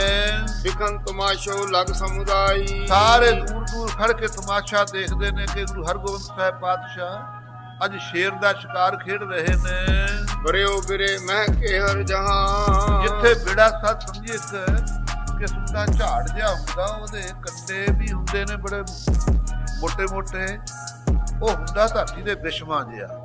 ਆਮ ਜੰਗਲ ਦੇ ਵਿੱਚ ਸਤ ਸੰਗਤ ਜੀ ਸ਼ੇਰ ਉਹਦੇ ਥੱਲੇ ਘੁਰਨਾ ਪੜਦਾ ਹੈ। ਬਹੁਤ ਪੱਤੇ ਸੰਘਣੇ ਹੁੰਦੇ ਨੇ, ਕਣੀ ਵੀ ਨਹੀਂ ਲੱਗਦੀ ਇੱਥੇ ਤੱਕ ਸਤ ਸਮਝੋ ਸੰਘਣਾ ਹੁੰਦਾ, ਉਹਨੂੰ ਬਿੜਾ ਕਹਿੰਦੇ ਹੈ। ਜੇ ਜੰਗਲ ਦੇ ਵਿੱਚ ਆਪਾਂ ਵਿਚਰੀਏ ਤਾਂ ਫੇਰ ਕਿਤੇ ਕਿਤੇ ਸਤ ਸਮਝੀ ਦੇਖੀਦਾ, ਆਮ ਨਹੀਂ ਹੈ ਉਹ ਸਤ ਸੰਗਤ ਜੀ ਬੂਟੇ। ਜਦ ਉਹ ਬਿੜੇ ਦੇ ਵਿੱਚ ਸਤ ਸੰਗਤ ਜੀ ਸਾਹਮਣੇ ਦੇਖਿਆ ਸ਼ੇਰ ਖੜਾ, ਆਪ ਜੀ ਅੱਗੇ ਹੋਏ। ਲਗੇ ਬਿਲੋਚਨ ਸਭ ਤੇ ਤਹਾਂ, ਉਧਰ ਸਤ ਸੰਗਤ ਜੀ ਸਾਰੇ ਲੋਕਾਂ ਦੇ ਦੇਖਣ ਵਾਲਿਆਂ ਦੇ ਨੇਤਰ ਲੱਗੇ ਨੇ ਕਿ ਸ਼ੇਰ ਉਧਰ ਸਾਹਮਣੇ ਹੈ। ਇੱਧਰ ਗੁਰੂ ਹਰਗੋਬਿੰਦ ਸਾਹਿਬ ਦੇ ਪਾਸ ਢਾਲਾ, ਨਾਲ ਸ੍ਰੀ ਸਾਹਿਬ ਆ ਸੱਜੇ ਹੱਥ ਵਿੱਚ। ਧੀਰਜ ਸਹਿਤ ਜਾਤ ਗੁਰ ਆਗੇ, ਧੀਰਜ ਦੇ ਸਹਿਤ ਸੱਚੇ ਪਾਤਸ਼ਾਹ ਸਾਹਮਣੇ ਜਾ ਰਹੇ ਨੇ, ਡਰੇ ਨਹੀਂ। ਮਨੋ ਵੀਰ ਰਸ ਸੋਵਤ ਜਾਗੇ। ਮਾਨੋ ਖਾਲਸਾ ਜੀ ਵੀਰ ਦਾ ਸੁੱਤਾ ਪਿਆ ਨਵਾਂ ਜਾਗਿਆ ਹੈ। ਵਰਨ ਬਦਨ ਕੋ ਅਰੁਣ ਵਿਸਾਲਾ। ਉਸ ਸਮੇਂ ਬੜਾ ਭਾਰੀ ਲਾਲ ਖਸਮ ਦੀ ਚਿਹਰਾ ਹੈ ਮਹਾਰਾਜ ਜੀ ਦਾ। ਗਮਨਤ ਗਏ ਖੜਗ ਅਰ ਢਾਲਾ। ਚੱਲ ਰਹੇ ਨੇ ਧੀਰਜ ਨਾਲ ਸ਼ੇਰ ਵੱਲ ਨੂੰ, ਢਾਲਾ ਤੇ ਤਲਵਾਰ ਪਕੜ ਕੇ। ਨਿਕਟ ਹੋਏ ਕਰ ਸ਼ੇਰ ਪ੍ਰਚਾਰਿਓ। ਨੇੜੇ ਹੋ ਕੇ ਬੰਗਾਰਿਆ ਆਪ ਗੁਰੂ ਹਰਗੋਬਿੰਦ ਸਾਹਿਬ ਜੀ ਨੇ ਸ਼ੇਰ ਨੂੰ। ਨਿਕਸ ਵਹਿਰ ਅਬੋ ਕਿਉਂ ਬਲਹਾਰਿਓ। ਕਹਿੰਦੇ ਉਹ ਕੀਦੀ ਸ਼ੇਰ ਨੌ ਰਖਾ ਕਰਕੇ ਕਿਉਂ ਬਲ ਹਾਰਿਆ ਤੈਂ। ਨਿਕਲ ਬਾਹਰ, ਹੁਣ ਇੱਥੇ ਵਿੜੇ 'ਚ ਖੜਾ। ਸਨਮੁਖ ਦ੍ਰਿਸ਼ਟ ਭਈ ਜਬਦੋ। ਜਦੋਂ ਸਾਹਮਣੇ ਸ਼ੇਰ ਨੇ ਵੀ ਦੇਖਿਆ ਗੁਰੂ ਹਰਗੋਬਿੰਦ ਸਾਹਿਬ ਜੀ ਨੂੰ, ਮਹਾਰਾਜ ਜੀ ਨੇ ਵੀ ਤੱਕਿਆ। ਨਿਕਸਿਓ ਗੁਰ ਜਤ ਕੇ ਹਰਸੋ। ਨਿਕਸਿਓ ਗਰ ਜਤ ਕੇ ਹਰਸੋ। ਗਰਜ ਦੇ ਸਹਿਤ ਖਾਲਸਾ ਜੀ ਸ਼ੇਰ ਨਿਕਲਿਆ ਵਿੜੇ ਵਿੱਚੋਂ। ਫੇਰਤ ਲਾਂਗੁਲ ਟੌਰ ਕਰਾਲਾ। ਉਸ ਚੱਕੀ ਕਹਾਨੂੰ ਸੱਸ ਦੀ ਦੁੰਬ ਬੜੀ ਘੁਮਾ ਰਿਹਾ ਹੈ। ਪੁੱਤਰੀ ਜਿਹੜੇ ਬਾਲ ਹੁੰਦੇ ਨੇ ਪੂਛ ਦੇ ਸਿਰੇ ਤੇ, ਆ ਕੁੱਤਿਆਂ ਦੇ ਤਾਂ ਦੇਖੇ ਨਹੀਂ, ਜੇ ਸ਼ੇਰ ਦੇ ਨਹੀਂ ਆਪਾਂ ਦੇਖੇ। ਤੁਹਾਨੂੰ ਸਤ ਸੰਗਤ ਜੀ ਭਿਆਨਕ ਪੂਛ ਚੱਕੀ। ਝਟਕਤ ਸਟਾ ਭੀਮ ਜਨ ਕਾਲਾ। ਗਰਦਨ ਦੇ ਵਾਲ ਖੜੇ ਕਰ ਲਏ ਕ੍ਰੋਧ ਦੇ ਨਾਲ, ਉਹ ਵੀ ਹਿਲਾ ਰਿਹਾ ਹੈ ਵਾਲਾਂ ਨੂੰ। ਲਾਂਬੀ ਬੇਲ ਭਿਆਨਕ ਦਾਂਤ। ਲੰਮੀ ਬੇਲ ਹੈ ਸ਼ੇਰ ਦੀ ਸੱਤ ਸੰਗਤ ਜੀ, ਮਾਨੋ ਕਾਲੀ ਆ, ਭਿਆਨਕ ਦੰਦ ਹਨ ਇਹਦੇ। ਬਦਨ ਪਸਾਰ ਆਏ ਭਬਕਾਤ। ਮੂੰਹ ਅੱਡ ਕੇ ਸੱਤ ਸੰਗਤ ਜੀ ਗਰਜ ਕੇ ਜਦੋਂ ਛੇਵੇਂ ਪਾਤਸ਼ਾਹ ਵੱਲ ਨੂੰ ਆਇਆ। ਢੇਰਤ ਲੋਕ ਸਕਲ ਬਿਸਮਾਏ। ਦੇਖਣ ਵਾਲੇ ਲੋਕ ਸਾਰੇ ਹੈਰਾਨ ਹੋ ਰਹੇ ਨੇ। ਸ੍ਰੀ ਗੁਰ ਬਚਹਿ ਨਾ ਇਸ ਅਗਵਾਏ। ਸਾਰੇ ਤੁਰਕ ਸੂਰਮੇ ਅੰਦਾਜ਼ਾ ਲਾ ਰਹੇ ਨੇ ਜਹਾਂਗੀਰ ਦੇ ਇਰਦ ਗਿਰਦ। ਕਹਿੰਦੇ ਅੱਜ ਨਹੀਂ, ਹੁਣ ਛੇਵੇਂ ਪਾਤਸ਼ਾਹ ਬਚ ਸਕਦੇ। ਹਮ ਆਗੇ ਅਸ ਪੇ ਹਰ ਮਹਾ। ਅਸੀਂ ਇਹ ਜੇ ਸ਼ੇਰ ਬਹੁਤ ਦੇਖੇ ਨੇ, ਨਹੀਂ ਬਿਲੋਕਨ ਕੀਨੋ ਕਹਾ। ਲੇਕਿਨ ਇਹੋ ਜਿਹਾ ਸ਼ੇਰ ਨਹੀਂ ਕਦੇ ਦੇਖਿਆ। ਭਿਆਨਕ ਸ਼ੇਰ ਹੈ। ਗੁਰੂ ਸਾਹਿਬ ਬਚਨਾ ਨਹੀਂ ਪਾਉਣਗੇ ਤੋਂ। ਆਂਡੇ ਦੂਰ ਤਰਾਸ ਕੋ ਪਾਵੇਂ। ਦੂਰ ਖੜੇ ਹੀ ਡਰੀ ਜਾਂਦੇ ਨੇ ਬਹੁਤ ਸਾਰੇ ਸੂਰਮੇ। ਦੇਖਤ ਗਨ ਕੋ ਨਿਕਟ ਨਾ ਆਵੇ। ਸਾਰੇ ਦੇਖ ਰਹੇ ਨੇ, ਨੇੜੇ ਕੋਈ ਨਹੀਂ ਜਾ ਰਿਹਾ। ਆਵਤ ਸਨਮੁਖ ਬਦਨ ਪਸਾਰਾ। ਜਦੋਂ ਮੂੰਹ ਅੱਡੀ ਸ਼ੇਰ ਸਾਹਮਣੇ ਆ ਰਿਹਾ ਖਾਲਸਾ ਜੀ। ਧਰ ਧੀਰਜ ਸਤਿਗੁਰੂ ਨਿਹਾਰਾ। ਧੰਨ ਗੁਰੂ ਹਰਗੋਬਿੰਦ ਸਾਹਿਬ ਪਾਤਸ਼ਾਹ ਧੀਰਜ ਧਾਰ ਕੇ ਦੇਖਿਆ ਜਦੋਂ। ਬਾਮ ਹੱਥ ਧਰ ਸਿਪਰ ਅਗਾਰੀ। ਖੱਬੇ ਹੱਥ 'ਚ ਆਪ ਜੀ ਨੇ ਢਾਲਾ ਪਕੜਿਆ ਹੋਇਆ ਸੀ ਖਾਲਸਾ ਜੀ, ਅੱਗੇ ਕਰ ਦਿੱਤਾ। ਕਰ ਪ੍ਰਕਰਮ ਕੋ ਮੁਖ ਪਰ ਮਾਰੀ। ਉਦਮ ਦੇ ਨਾਲ ਖਾਲਸਾ ਜੀ ਆਪ ਜੀ ਨੇ ਢਾਲਾ ਇਹਦੇ ਮੂੰਹ ਤੇ ਮਾਰਿਆ। ਇੱਕਦਮ ਸਤ ਸੰਗਤ ਜੀ ਇਹ ਕ੍ਰੋਧ ਦੇ ਸਹਿਤ ਹੋਇਆ ਸ਼ੇਰ। ਸਭਾ ਸ਼ੇਰ ਕੱਚੇ ਦੇ ਖਾਲਸਾ ਜੀ ਫੁੱਲ ਸੀ ਮਹਾਰਾਜ ਦੇ ਢਾਲੇ ਦੇ। ਏਡਾ ਵੱਡਾ ਢਾਲਾ ਭਾਰਾ ਸੀ। ਫੁੱਲ ਹੁੰਦੇ ਨੇ ਉੱਤੇ ਸਤ ਸੰਗਤ ਜੀ, ਇੱਕ ਉੱਪਰ ਮੇ ਜੇ 5 ਫੁੱਲ ਹੁੰਦੇ ਨੇ, 4 ਆਲੇ ਦੁਆਲੇ ਦੇ 5ਵਾਂ ਵਿਚਾਲੇ। ਉਹ ਜੜੇ ਹੁੰਦੇ ਨੇ ਢਾਲੇ ਦੇ ਉਤਲੇ ਪਾਸੇ। ਸਭਾ ਸ਼ੇਰ ਦੇ ਤਾਂ ਸਤ ਸੰਗਤ ਉਹ ਸੀ। ਢਾਲਾ ਜਿੰਨਾ ਭਾਰਾ ਸੀ ਉਹ ਵੱਖਰਾ ਸੀ ਸਤ ਸੰਗਤ ਜੀ। ਇਹਨੇ ਆਪ ਦਾ ਕੱਦ ਵੀ ਬਹੁਤ ਵੱਡਾ ਹੈ, ਪਿੱਛੇ ਕਥਾ ਚਾ ਚੁੱਕਿਆ ਹੈ। ਔਰ ਸਤ ਸੰਗਤ ਜੀ ਛਟਮ ਪੀਰ ਬੈਠਾ ਗੁਰ ਭਾਰੀ। ਚੱਲੀ ਪੀੜੀ ਛੋਟੀਆਂ ਰੂਪ ਦਿਖਾਵਨ ਬਾਰੋ ਬਾਰੀ। 5 ਪਿਆਲੇ 5 ਪੀਰ, ਛਟਮ ਪੀਰ ਬੈਠਾ ਗੁਰ ਭਾਰੀ। ਐਵੇਂ ਨਹੀਂ ਭਾਈ ਗੁਰਦਾਸ ਨੇ ਲਿਖਿਆ। ਆਪ ਜੀ ਬੜੇ ਬਲੀ ਯੋਧੇ ਸਨ। ਜਿਸ ਵੇਲੇ ਸਤ ਸੰਗਤ ਜੀ ਨਾਥਾਂ ਦੇ ਉੱਤੇ ਮਾਰਿਆ, ਫਿਉਂ ਕੇ ਰੱਖ ਦਿੱਤੀਆਂ ਸ਼ੇਰ ਦੀਆਂ ਰਾਤਾਂ। ਸ਼ੇਰ ਕੀ ਤੇ ਪਿੱਛੇ ਕੀ ਹਟਣਾ ਸੀ ਉਹਨੇ। ਫਿਰ ਆਇਆ ਸਤ ਸੰਗਤ ਜੀ ਹਮਲਾ ਕਰਕੇ। ਉਪੇ ਓਜ ਤੇ ਦੀਨ ਧਕੇਲਾ। ਜਦੋਂ ਗੁੱਸੇ ਧਾਰ ਕੇ ਸਤ ਸੰਗਤ ਜੀ ਸ਼ੇਰ ਆਇਆ, ਮਹਾਰਾਜ ਜੀ ਨੇ ਫੇਰ ਢਾਲਾ ਕਰਕੇ ਉਹਨੂੰ ਧੱਕਾ ਦੇਣ ਦੀ ਕੋਸ਼ਿਸ਼ ਕੀਤੀ। ਅੱਗੇ ਹੋਏ ਪਛੇਲਾ ਮੇਲਾ। ਪਿੱਛੇ ਥੋੜਾ ਜਿਹਾ ਹੋ ਕੇ ਜਦੋਂ ਮਹਾਰਾਜ ਫੇਰ ਪੂਰੇ ਨੂੰ ਵਧੇ ਖਾਲਸਾ ਜੀ, ਇਹਨੇ ਜਿੰਨੇ ਮੂਰਲੇ ਪੰਜੇ ਸੀ ਢਾਲੇ ਤੇ ਰੱਖ ਲਏ, ਮਾਰੇ ਤਾਹਾਂ ਨੂੰ ਖੜਾ ਕਰ ਦਿੱਤਾ। ਜਿਸ ਵੇਲੇ ਉਲਟਾਉਣ ਲੱਗੇ ਸਤ ਸੰਗਤ ਜੀ, ਸੁੱਟਣ ਲੱਗੇ ਪਿਛਲ ਫੋੜੀ, ਨਾਲ ਹੀ ਤਲਵਾਰ ਬਾਹ ਦਿੱਤੀ ਖਾਲਸਾ ਜੀ ਥੱਲੇ ਦੀ। ਸ਼ੇਰ ਦਾ ਢਿੱਡ ਦਾ ਮਾਸ ਬਹੁਤ ਹੀ ਕੋਮਲ ਹੁੰਦਾ ਖਾਲਸਾ ਜੀ, ਇੱਥੋਂ ਛੇਤੀ ਮਾਰਿਆ ਜਾਂਦਾ। ਚੰਦਰਹਾਸ ਚਮਕਿਓ ਕਰਦਾ ਏ। ਚੰਦਰਹਾਸ ਖਾਲਸਾ ਜੀ ਸ੍ਰੀ ਸਾਹਿਬ ਨੂੰ ਕਹਿੰਦੇ ਨੇ। ਆਪ ਜੀ ਦੀ ਸੱਜੇ ਹੱਥ ਵਿੱਚ ਤਲਵਾਰ ਚਮਕੀ। ਗਿਰਤ ਸ਼ੇਰ ਕੇ ਉਦਰ ਲਗਾਏ। ਜਿਸ ਵੇਲੇ ਘਾਟਣੀ ਖਾ ਕੇ ਸ਼ੇਰ ਡਿੱਗਣ ਲੱਗਾ, ਸਤ ਸੰਗਤ ਜੀ ਪੇਟ ਵਿੱਚ ਲਾ ਦਿੱਤੀ ਤਲਵਾਰ। ਗਈ ਭਗਉਤੀ ਗੁਰਕੇ ਕਰ ਕੀ। ਗੁਰੂ ਸਾਹਿਬ ਦੇ ਹੱਥੋਂ ਖਾਲਸਾ ਸ੍ਰੀ ਭਗਉਤੀ ਜੀ ਸਹਾਇ, ਸ੍ਰੀ ਸਾਹਿਬ ਜੀ ਸਹਾਇ। ਇਸੇ ਕਰਕੇ ਖਾਲਸਾ ਜੀ ਗੁਰੂ ਘਰ ਤਖਤਾਂ ਦੇ ਮਰਜ਼ਾਦਾ ਹੈ। ਜਦੋਂ ਆਪਾਂ ਅਰਦਾਸ ਕਰਦੇ ਆ, ਸਿੰਘ ਸ੍ਰੀ ਸਾਹਿਬ ਹੱਥ ਪਕੜਦੇ, ਕਿਉਂ ਇਹ ਵੀ ਆਪਣਾ ਇਸ਼ਟ ਹੈ। ਤੇ ਅੱਜ ਤਾਂ ਸੱਤ ਸੰਗੀ ਸੀ ਗਲਾਂ ਦੇ ਪਰਨੇ ਲਾਉਣੇ ਵੀ ਲਾ ਕੇ ਪਰੇ ਕਰ ਦਿੱਤੇ। ਉਹ ਵੀ ਸਾਨੂੰ ਕੋਈ ਉਹ ਨਾ ਕਹਿ ਦੇਵੇ ਬਈ ਅਸੀਂ ਭਾਈ ਜੀ। ਖਾਲਸਾ ਜੀ ਇੱਥੇ ਤੱਕ ਨਫ਼ਰਤ ਹੋ ਰਹੀ ਹੈ। ਹਮੇਸ਼ਾ ਵਾਸਤੇ ਸੱਤ ਸੰਗੀ ਗਲ 'ਚ ਪਰਨਾ ਪਾ ਕੇ ਅਰਦਾਸ ਜੋਦਰੀ ਕਰਨੀ ਹੈ। ਇੱਥੇ ਬੰਦਿਆਂ ਕੋਲੋਂ ਕੰਮ ਕਰਾਉਣਾ ਹੋਵੇ ਕਿੰਨੀਆਂ ਮਿੰਟਾਂ ਕਰੀ ਦੀਆਂ। ਇਹ ਤਾਂ ਭਾਈ ਪਾਤਸ਼ਾਹ ਦਾ ਘਰ ਹੈ ਮਹਾਰਾਜ ਸਾਹਿਬ ਜੀ ਦਾ। ਆਪ ਜੀ ਨੇ ਖਾਲਸਾ ਜੀ ਉਹ ਸ਼ੇਰ ਨੂੰ ਇੱਕਦਮ ਉਲੱਦ ਦਿੱਤਾ। ਭਗਵਤੀ ਇਹੀ ਜੀ ਚੱਲੀ ਮਹਾਰਾਜ ਦੇ ਹੱਥੋਂ ਸ੍ਰੀ ਸਾਹਿਬ ਕਰ ਤਕਬੀਰ ਤੁਰਤ ਦੋ ਧਰ ਕੀ। ਮਨ ਸਤ ਸੰਗ ਜੀ ਉਸੇ ਵੇਲੇ ਕਲਮਾ ਪੜ੍ਹ ਦਿੱਤਾ, ਦੋ ਧੜ ਕਰਕੇ ਰੱਖ ਦਿੱਤੇ। ਗਿਰਿਓ ਪ੍ਰਥੀ ਪਰ ਪਗ ਉਲਟਾਏ। ਪਿਛਲੇ ਪੈਰੀ ਧਰਤੀ ਤੇ ਡਿੱਗ ਪਿਆ ਸ਼ੇਰ। ਮਰਿਓ ਜਾਨ ਦੇਖਣ ਗਨ ਆਏ। ਜਿਸ ਵੇਲੇ ਮਰ ਗਿਆ ਫੇਰ ਬਥੇਰੇ ਦੇਖਣ ਵਾਲੇ ਆ ਗਏ ਖਾਲਸਾ ਜੀ। ਵਰਛੇ ਅਤੇ ਸ਼ਾਹੂ ਕੇ ਹਾਥੀ। ਬਾਦਸ਼ਾਹ ਦਾ ਹਾਥੀ ਡਰਿਆ ਹੋਇਆ ਫੇਰ ਵੀ ਨਹੀਂ ਗਾਹਾਂ ਵੱਧਦਾ। ਬਾਦਸ਼ਾਹ ਦੇਖਣਾ ਚਾਹੁੰਦਾ ਸ਼ੇਰ ਨੂੰ। ਹੁਣ ਹਾਥੀ ਗਾਹਾਂ ਨਹੀਂ ਚੱਲਦਾ, ਜਾ ਆਵੇ ਕਿਵੇਂ ਥੱਲੇ ਉਤਰਦਾ ਨਹੀਂ ਡਰਦਾ। ਬਾਦਸ਼ਾਹ ਉੱਤੇ ਹੌਦੇ 'ਚ ਬੈਠਾ। ਲੋਕਾਂ ਨੇ ਵਰਛਾਂ ਦੀਆਂ ਚੋਬਾਂ ਦੇ ਨਾਲ ਹਾਥੀ ਅੱਗੇ ਕੀਤਾ। ਜਿਤ ਦਿਸ਼ ਕਰਿਓ ਜਤਨ ਕੇ ਸਾਥੀ। ਬੜੇ ਯਤਨ ਦੇ ਨਾਲ ਹਾਥੀ ਨੇੜੇ ਮਰੇ ਹੋਏ ਸ਼ੇਰ ਦੇ ਗਿਆ। ਕੀਨ ਬਿਲੋਕਨ ਹਵੈ ਕਰ ਪਾਹੂ। ਨੇੜੇ ਹੋ ਕੇ ਜਦੋਂ ਦੇਖਿਆ ਸਤ ਸੰਗਤ ਜੀ ਜਹਾਂਗੀਰ ਨੇ ਸ਼ੇਰ। ਬਲੀ ਸ਼ੇਰ ਤੇ ਬਿਸਮਿਓ ਸ਼ਾਹੂ। ਹੈਰਾਨ ਹੋ ਗਿਆ ਬਾਦਸ਼ਾਹ, ਕਹਿੰਦਾ ਇਹ ਜੇ ਸ਼ੇਰ ਦਾ ਸ਼ਿਕਾਰ ਕੌਣ ਖੜੇ। ਖਾਲਸਾ ਜੀ ਸ਼ਿਕਾਰ ਖੇਡਣ ਨੂੰ ਹਰ ਕੋਈ ਸ਼ਿਕਾਰੀ ਬਣਿਆ ਫਿਰਦਾ। ਗੁਰੂ ਸਾਹਿਬ ਦਾ ਨਾਮ ਲੈਂਦੇ ਮਹਾਰਾਜ ਨੇ ਸ਼ਿਕਾਰ ਖੇਡੇ। ਤਿੱਤਰ ਬਟੇਰੇ ਸਰਬ ਸ਼ਿਕਾਰੀਆਂ ਨੂੰ ਮਾਰਨੇ ਆਉਂਦੇ। ਇਹੋ ਜਿਹੇ ਸਤ ਸੰਗੀ ਸ਼ਿਕਾਰ ਕੋਈ ਖੇਡ ਕੇ ਦੇਖੇ ਫੇਰ ਆਣਾ ਸ਼ਿਕਾਰ ਦਾ ਸਵਾਦ। ਨਹੀਂ ਤਾਂ ਸਤ ਸੰਗੀ ਸਹਿਆਂ ਨੂੰ ਤਿੱਤਰ ਬਟੇਰਿਆਂ ਨੂੰ ਮਾਰ ਮਾਰ ਕੇ ਜੀਵ ਦੇ ਸਵਾਦੀ ਮਾਸਾਹਾਰੀ ਬਥੇਰੇ ਸ਼ਿਕਾਰੀ ਤੁਰੇ ਫਿਰਦੇ ਨੇ। ਧੰਨ ਧੰਨ ਸਤਿਗੁਰ ਕੋ ਕਹੈ। ਜਹਾਂਗੀਰ ਰਸਨਾ ਤੋਂ ਕਹਿੰਦਾ ਧੰਨ ਗੁਰੂ ਹਰਗੋਬਿੰਦ ਸਾਹਿਬ ਪਾਤਸ਼ਾਹ ਧੰਨ ਮਹਾਰਾਜ ਜੀ ਹਨ। ਨਿਕਟ ਤਿਸ ਕੀ ਦਿਸ਼ ਲਹੈ। ਕੋਲੇ ਸਤ ਸੰਗਤ ਜੀ ਮਹਾਰਾਜ ਦੇ ਦਰਸ਼ਨ ਕਰ ਰਿਹਾ ਖੜਾ। ਕੇ ਹਰ ਕੋ ਨਿਕਸਿਓ ਤਬ ਜੀਵ। ਸੁਣੋ ਖਾਲਸਾ ਜੀ ਅਸਚਰਜ ਕਥਾ ਹੈ ਗੁਰੂ ਘਰ ਦੀ। ਇਹ ਜਿਹੜੀ ਜੀਵ ਆਤਮਾ ਸੀ ਨਾ ਸ਼ੇਰ ਦੇ ਸਰੀਰ ਚੋਂ ਜਦੋਂ ਨਿਕਲੀ, ਮਹਾ ਪ੍ਰਕਾਸ਼ ਵੰਤ ਸੋਤੀ। ਆਕਾਸ਼ ਵਿੱਚ ਪ੍ਰਕਾਸ਼ ਹੀ ਪ੍ਰਕਾਸ਼ ਹੋਇਆ ਉਸ ਵੇਲੇ। ਅਰੁਣਤਾ ਫੈਲੀ ਸਭ ਗੈਨ। ਆਕਾਸ਼ ਵਿੱਚ ਲਾਲੀ ਛਾ ਗਈ। ਦੇਖਤ ਸ਼ਾਹ ਉਠਾਏ ਨੈਣ। ਬਾਦਸ਼ਾਹ ਤੁਹਾਨੂੰ ਨੇਤਰ ਕਰਕੇ ਦੇਖਦਾ ਵੀ ਕਾਰਨ ਕੀ ਹੈ, ਆਕਾਸ਼ ਲਾਲ ਕਿਉਂ ਹੋ ਗਿਆ। ਬੂਝੇ ਗੁਰੂ ਕਹਾਂ ਇਹ ਭਿਓ। ਬਾਦਸ਼ਾਹ ਪੁੱਛਦਾ ਹੈ ਗੁਰੂ ਸਾਹਿਬ ਜੀ ਆਹ ਕੀ ਕੌਤਕ ਹੈ। ਸ਼ੇਰ ਦਾ ਸ਼ਿਕਾਰ ਖੇਡਿਆ ਤੁਸੀਂ, ਬੜੀ ਕਿਰਪਾ ਕੀਤੀ, ਭਿਆਨਕ ਸ਼ੇਰ ਮਾਰਿਆ। ਕੌਣ ਇਸ ਨੂੰ ਮੇਰਾ ਕੋਈ ਸੂਰਮਾ ਮਾਰ ਨਹੀਂ ਸੀ ਸਕਦਾ। ਆਕਾਸ਼ ਵਿੱਚ ਪ੍ਰਕਾਸ਼ ਕਿਉਂ ਹੋਇਆ ਹੈ। ਕੌਣ ਹੋਤੋ ਮਰ ਕਿਤ ਇਹ ਗਿਓ। ਇਹ ਕੌਣ ਸੀ ਮਹਾਰਾਜ ਸ਼ੇਰ। ਇਹ ਹੁਣ ਮਰ ਕੇ ਕਿੱਥੇ ਚਲੀ ਗਈ ਰੂਹ ਇਹਦੀ। ਕਿਉਂ ਪ੍ਰਕਾਸ਼ ਐਸੋ ਦ੍ਰਿਸ਼ਟਾਇਓ। ਇਹੋ ਜਿਹਾ ਪ੍ਰਕਾਸ਼ ਕਿਉਂ ਦ੍ਰਿਸ਼ਟੀ ਗੋਚਰ ਹੋਇਆ ਮੇਰੇ। ਵਿਖਿਓ ਅਪੂਰਵ ਮੈਂ ਬਿਸਮਾਇਓ। ਮਹਾਰਾਜ ਮੈਂ ਤਾਂ ਹੈਰਾਨ ਨਵੀਨ ਹੀ ਦੇਖਿਆ, ਅੱਜ ਤਾਈਂ ਇਹੋ ਜਿਹਾ ਪ੍ਰਕਾਸ਼ ਨਹੀਂ ਦੇਖਿਆ। ਸੁਣ ਸ਼੍ਰੀ ਹਰਗੋਬਿੰਦ ਬਖਾਨੋ। ਸੁਣ ਕਰਕੇ ਗੁਰੂ ਹਰਗੋਬਿੰਦ ਸਾਹਿਬ ਜੀ ਨੇ ਖਾਲਸਾ ਜੀ ਦੱਸਿਆ। ਕਾਸਮ ਬੇਗ ਨਾਮ ਇਸ ਜਾਨੋ। ਖਾਲਸਾ ਜੀ ਆਖੋ ਵਾਹਿਗੁਰੂ।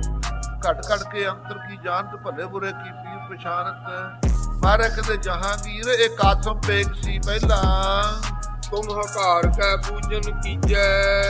ਤੈਨੂੰ ਭਰੋਸਾ ਨਹੀਂ ਆਉਣਾ, ਹਾਕ ਮਾਰ ਕੇ ਕਾਸਮ ਬੇਗ ਕਹਿ ਕੇ ਪੁੱਛਦਾ ਇਹਨੂੰ ਮੈਂ ਕੌਣ ਹਾਂ। ਸੁਣਿਓ ਚੋਹ ਸੋ ਉੱਤਰ ਲੀਜੈ। ਜੋ ਤੂੰ ਸੁਣਿਆ ਚਾਹੁੰਦਾ ਇਹਦੇ ਕੋਲੋਂ ਪੁੱਛਦਾ ਉੱਤਰ ਲੈ ਲੈ। ਜਹਾਂਗੀਰ ਲੈ ਨਾਮ ਗੁਹਾਰਾ। ਇਸ ਵੇਲੇ ਜਹਾਂਗੀਰ ਨੇ ਖਾਲਸਾ ਜੀ ਕਾਸਮ ਬੇਗ ਕਹਿ ਕੇ ਹਾਕ ਮਾਰੀ। ਉਹ ਕਾਸਮ ਬੇਗ ਤੇਰਾ ਪ੍ਰਕਾਸ਼ ਹੋ ਰਿਹਾ ਹੈ, ਕਿੱਧਰ ਨੂੰ ਚੱਲੀ ਆ ਤੇਰੀ ਰੂਹ, ਮੈਨੂੰ ਦੋ ਬਚਨ ਤਾਂ ਮੇਰੇ ਨਾਲ ਕਰ ਜਾ। ਤਿੰਨ ਤਰ ਪਰ ਫਿਰ ਹੋਏ ਉਚਾਰਾ।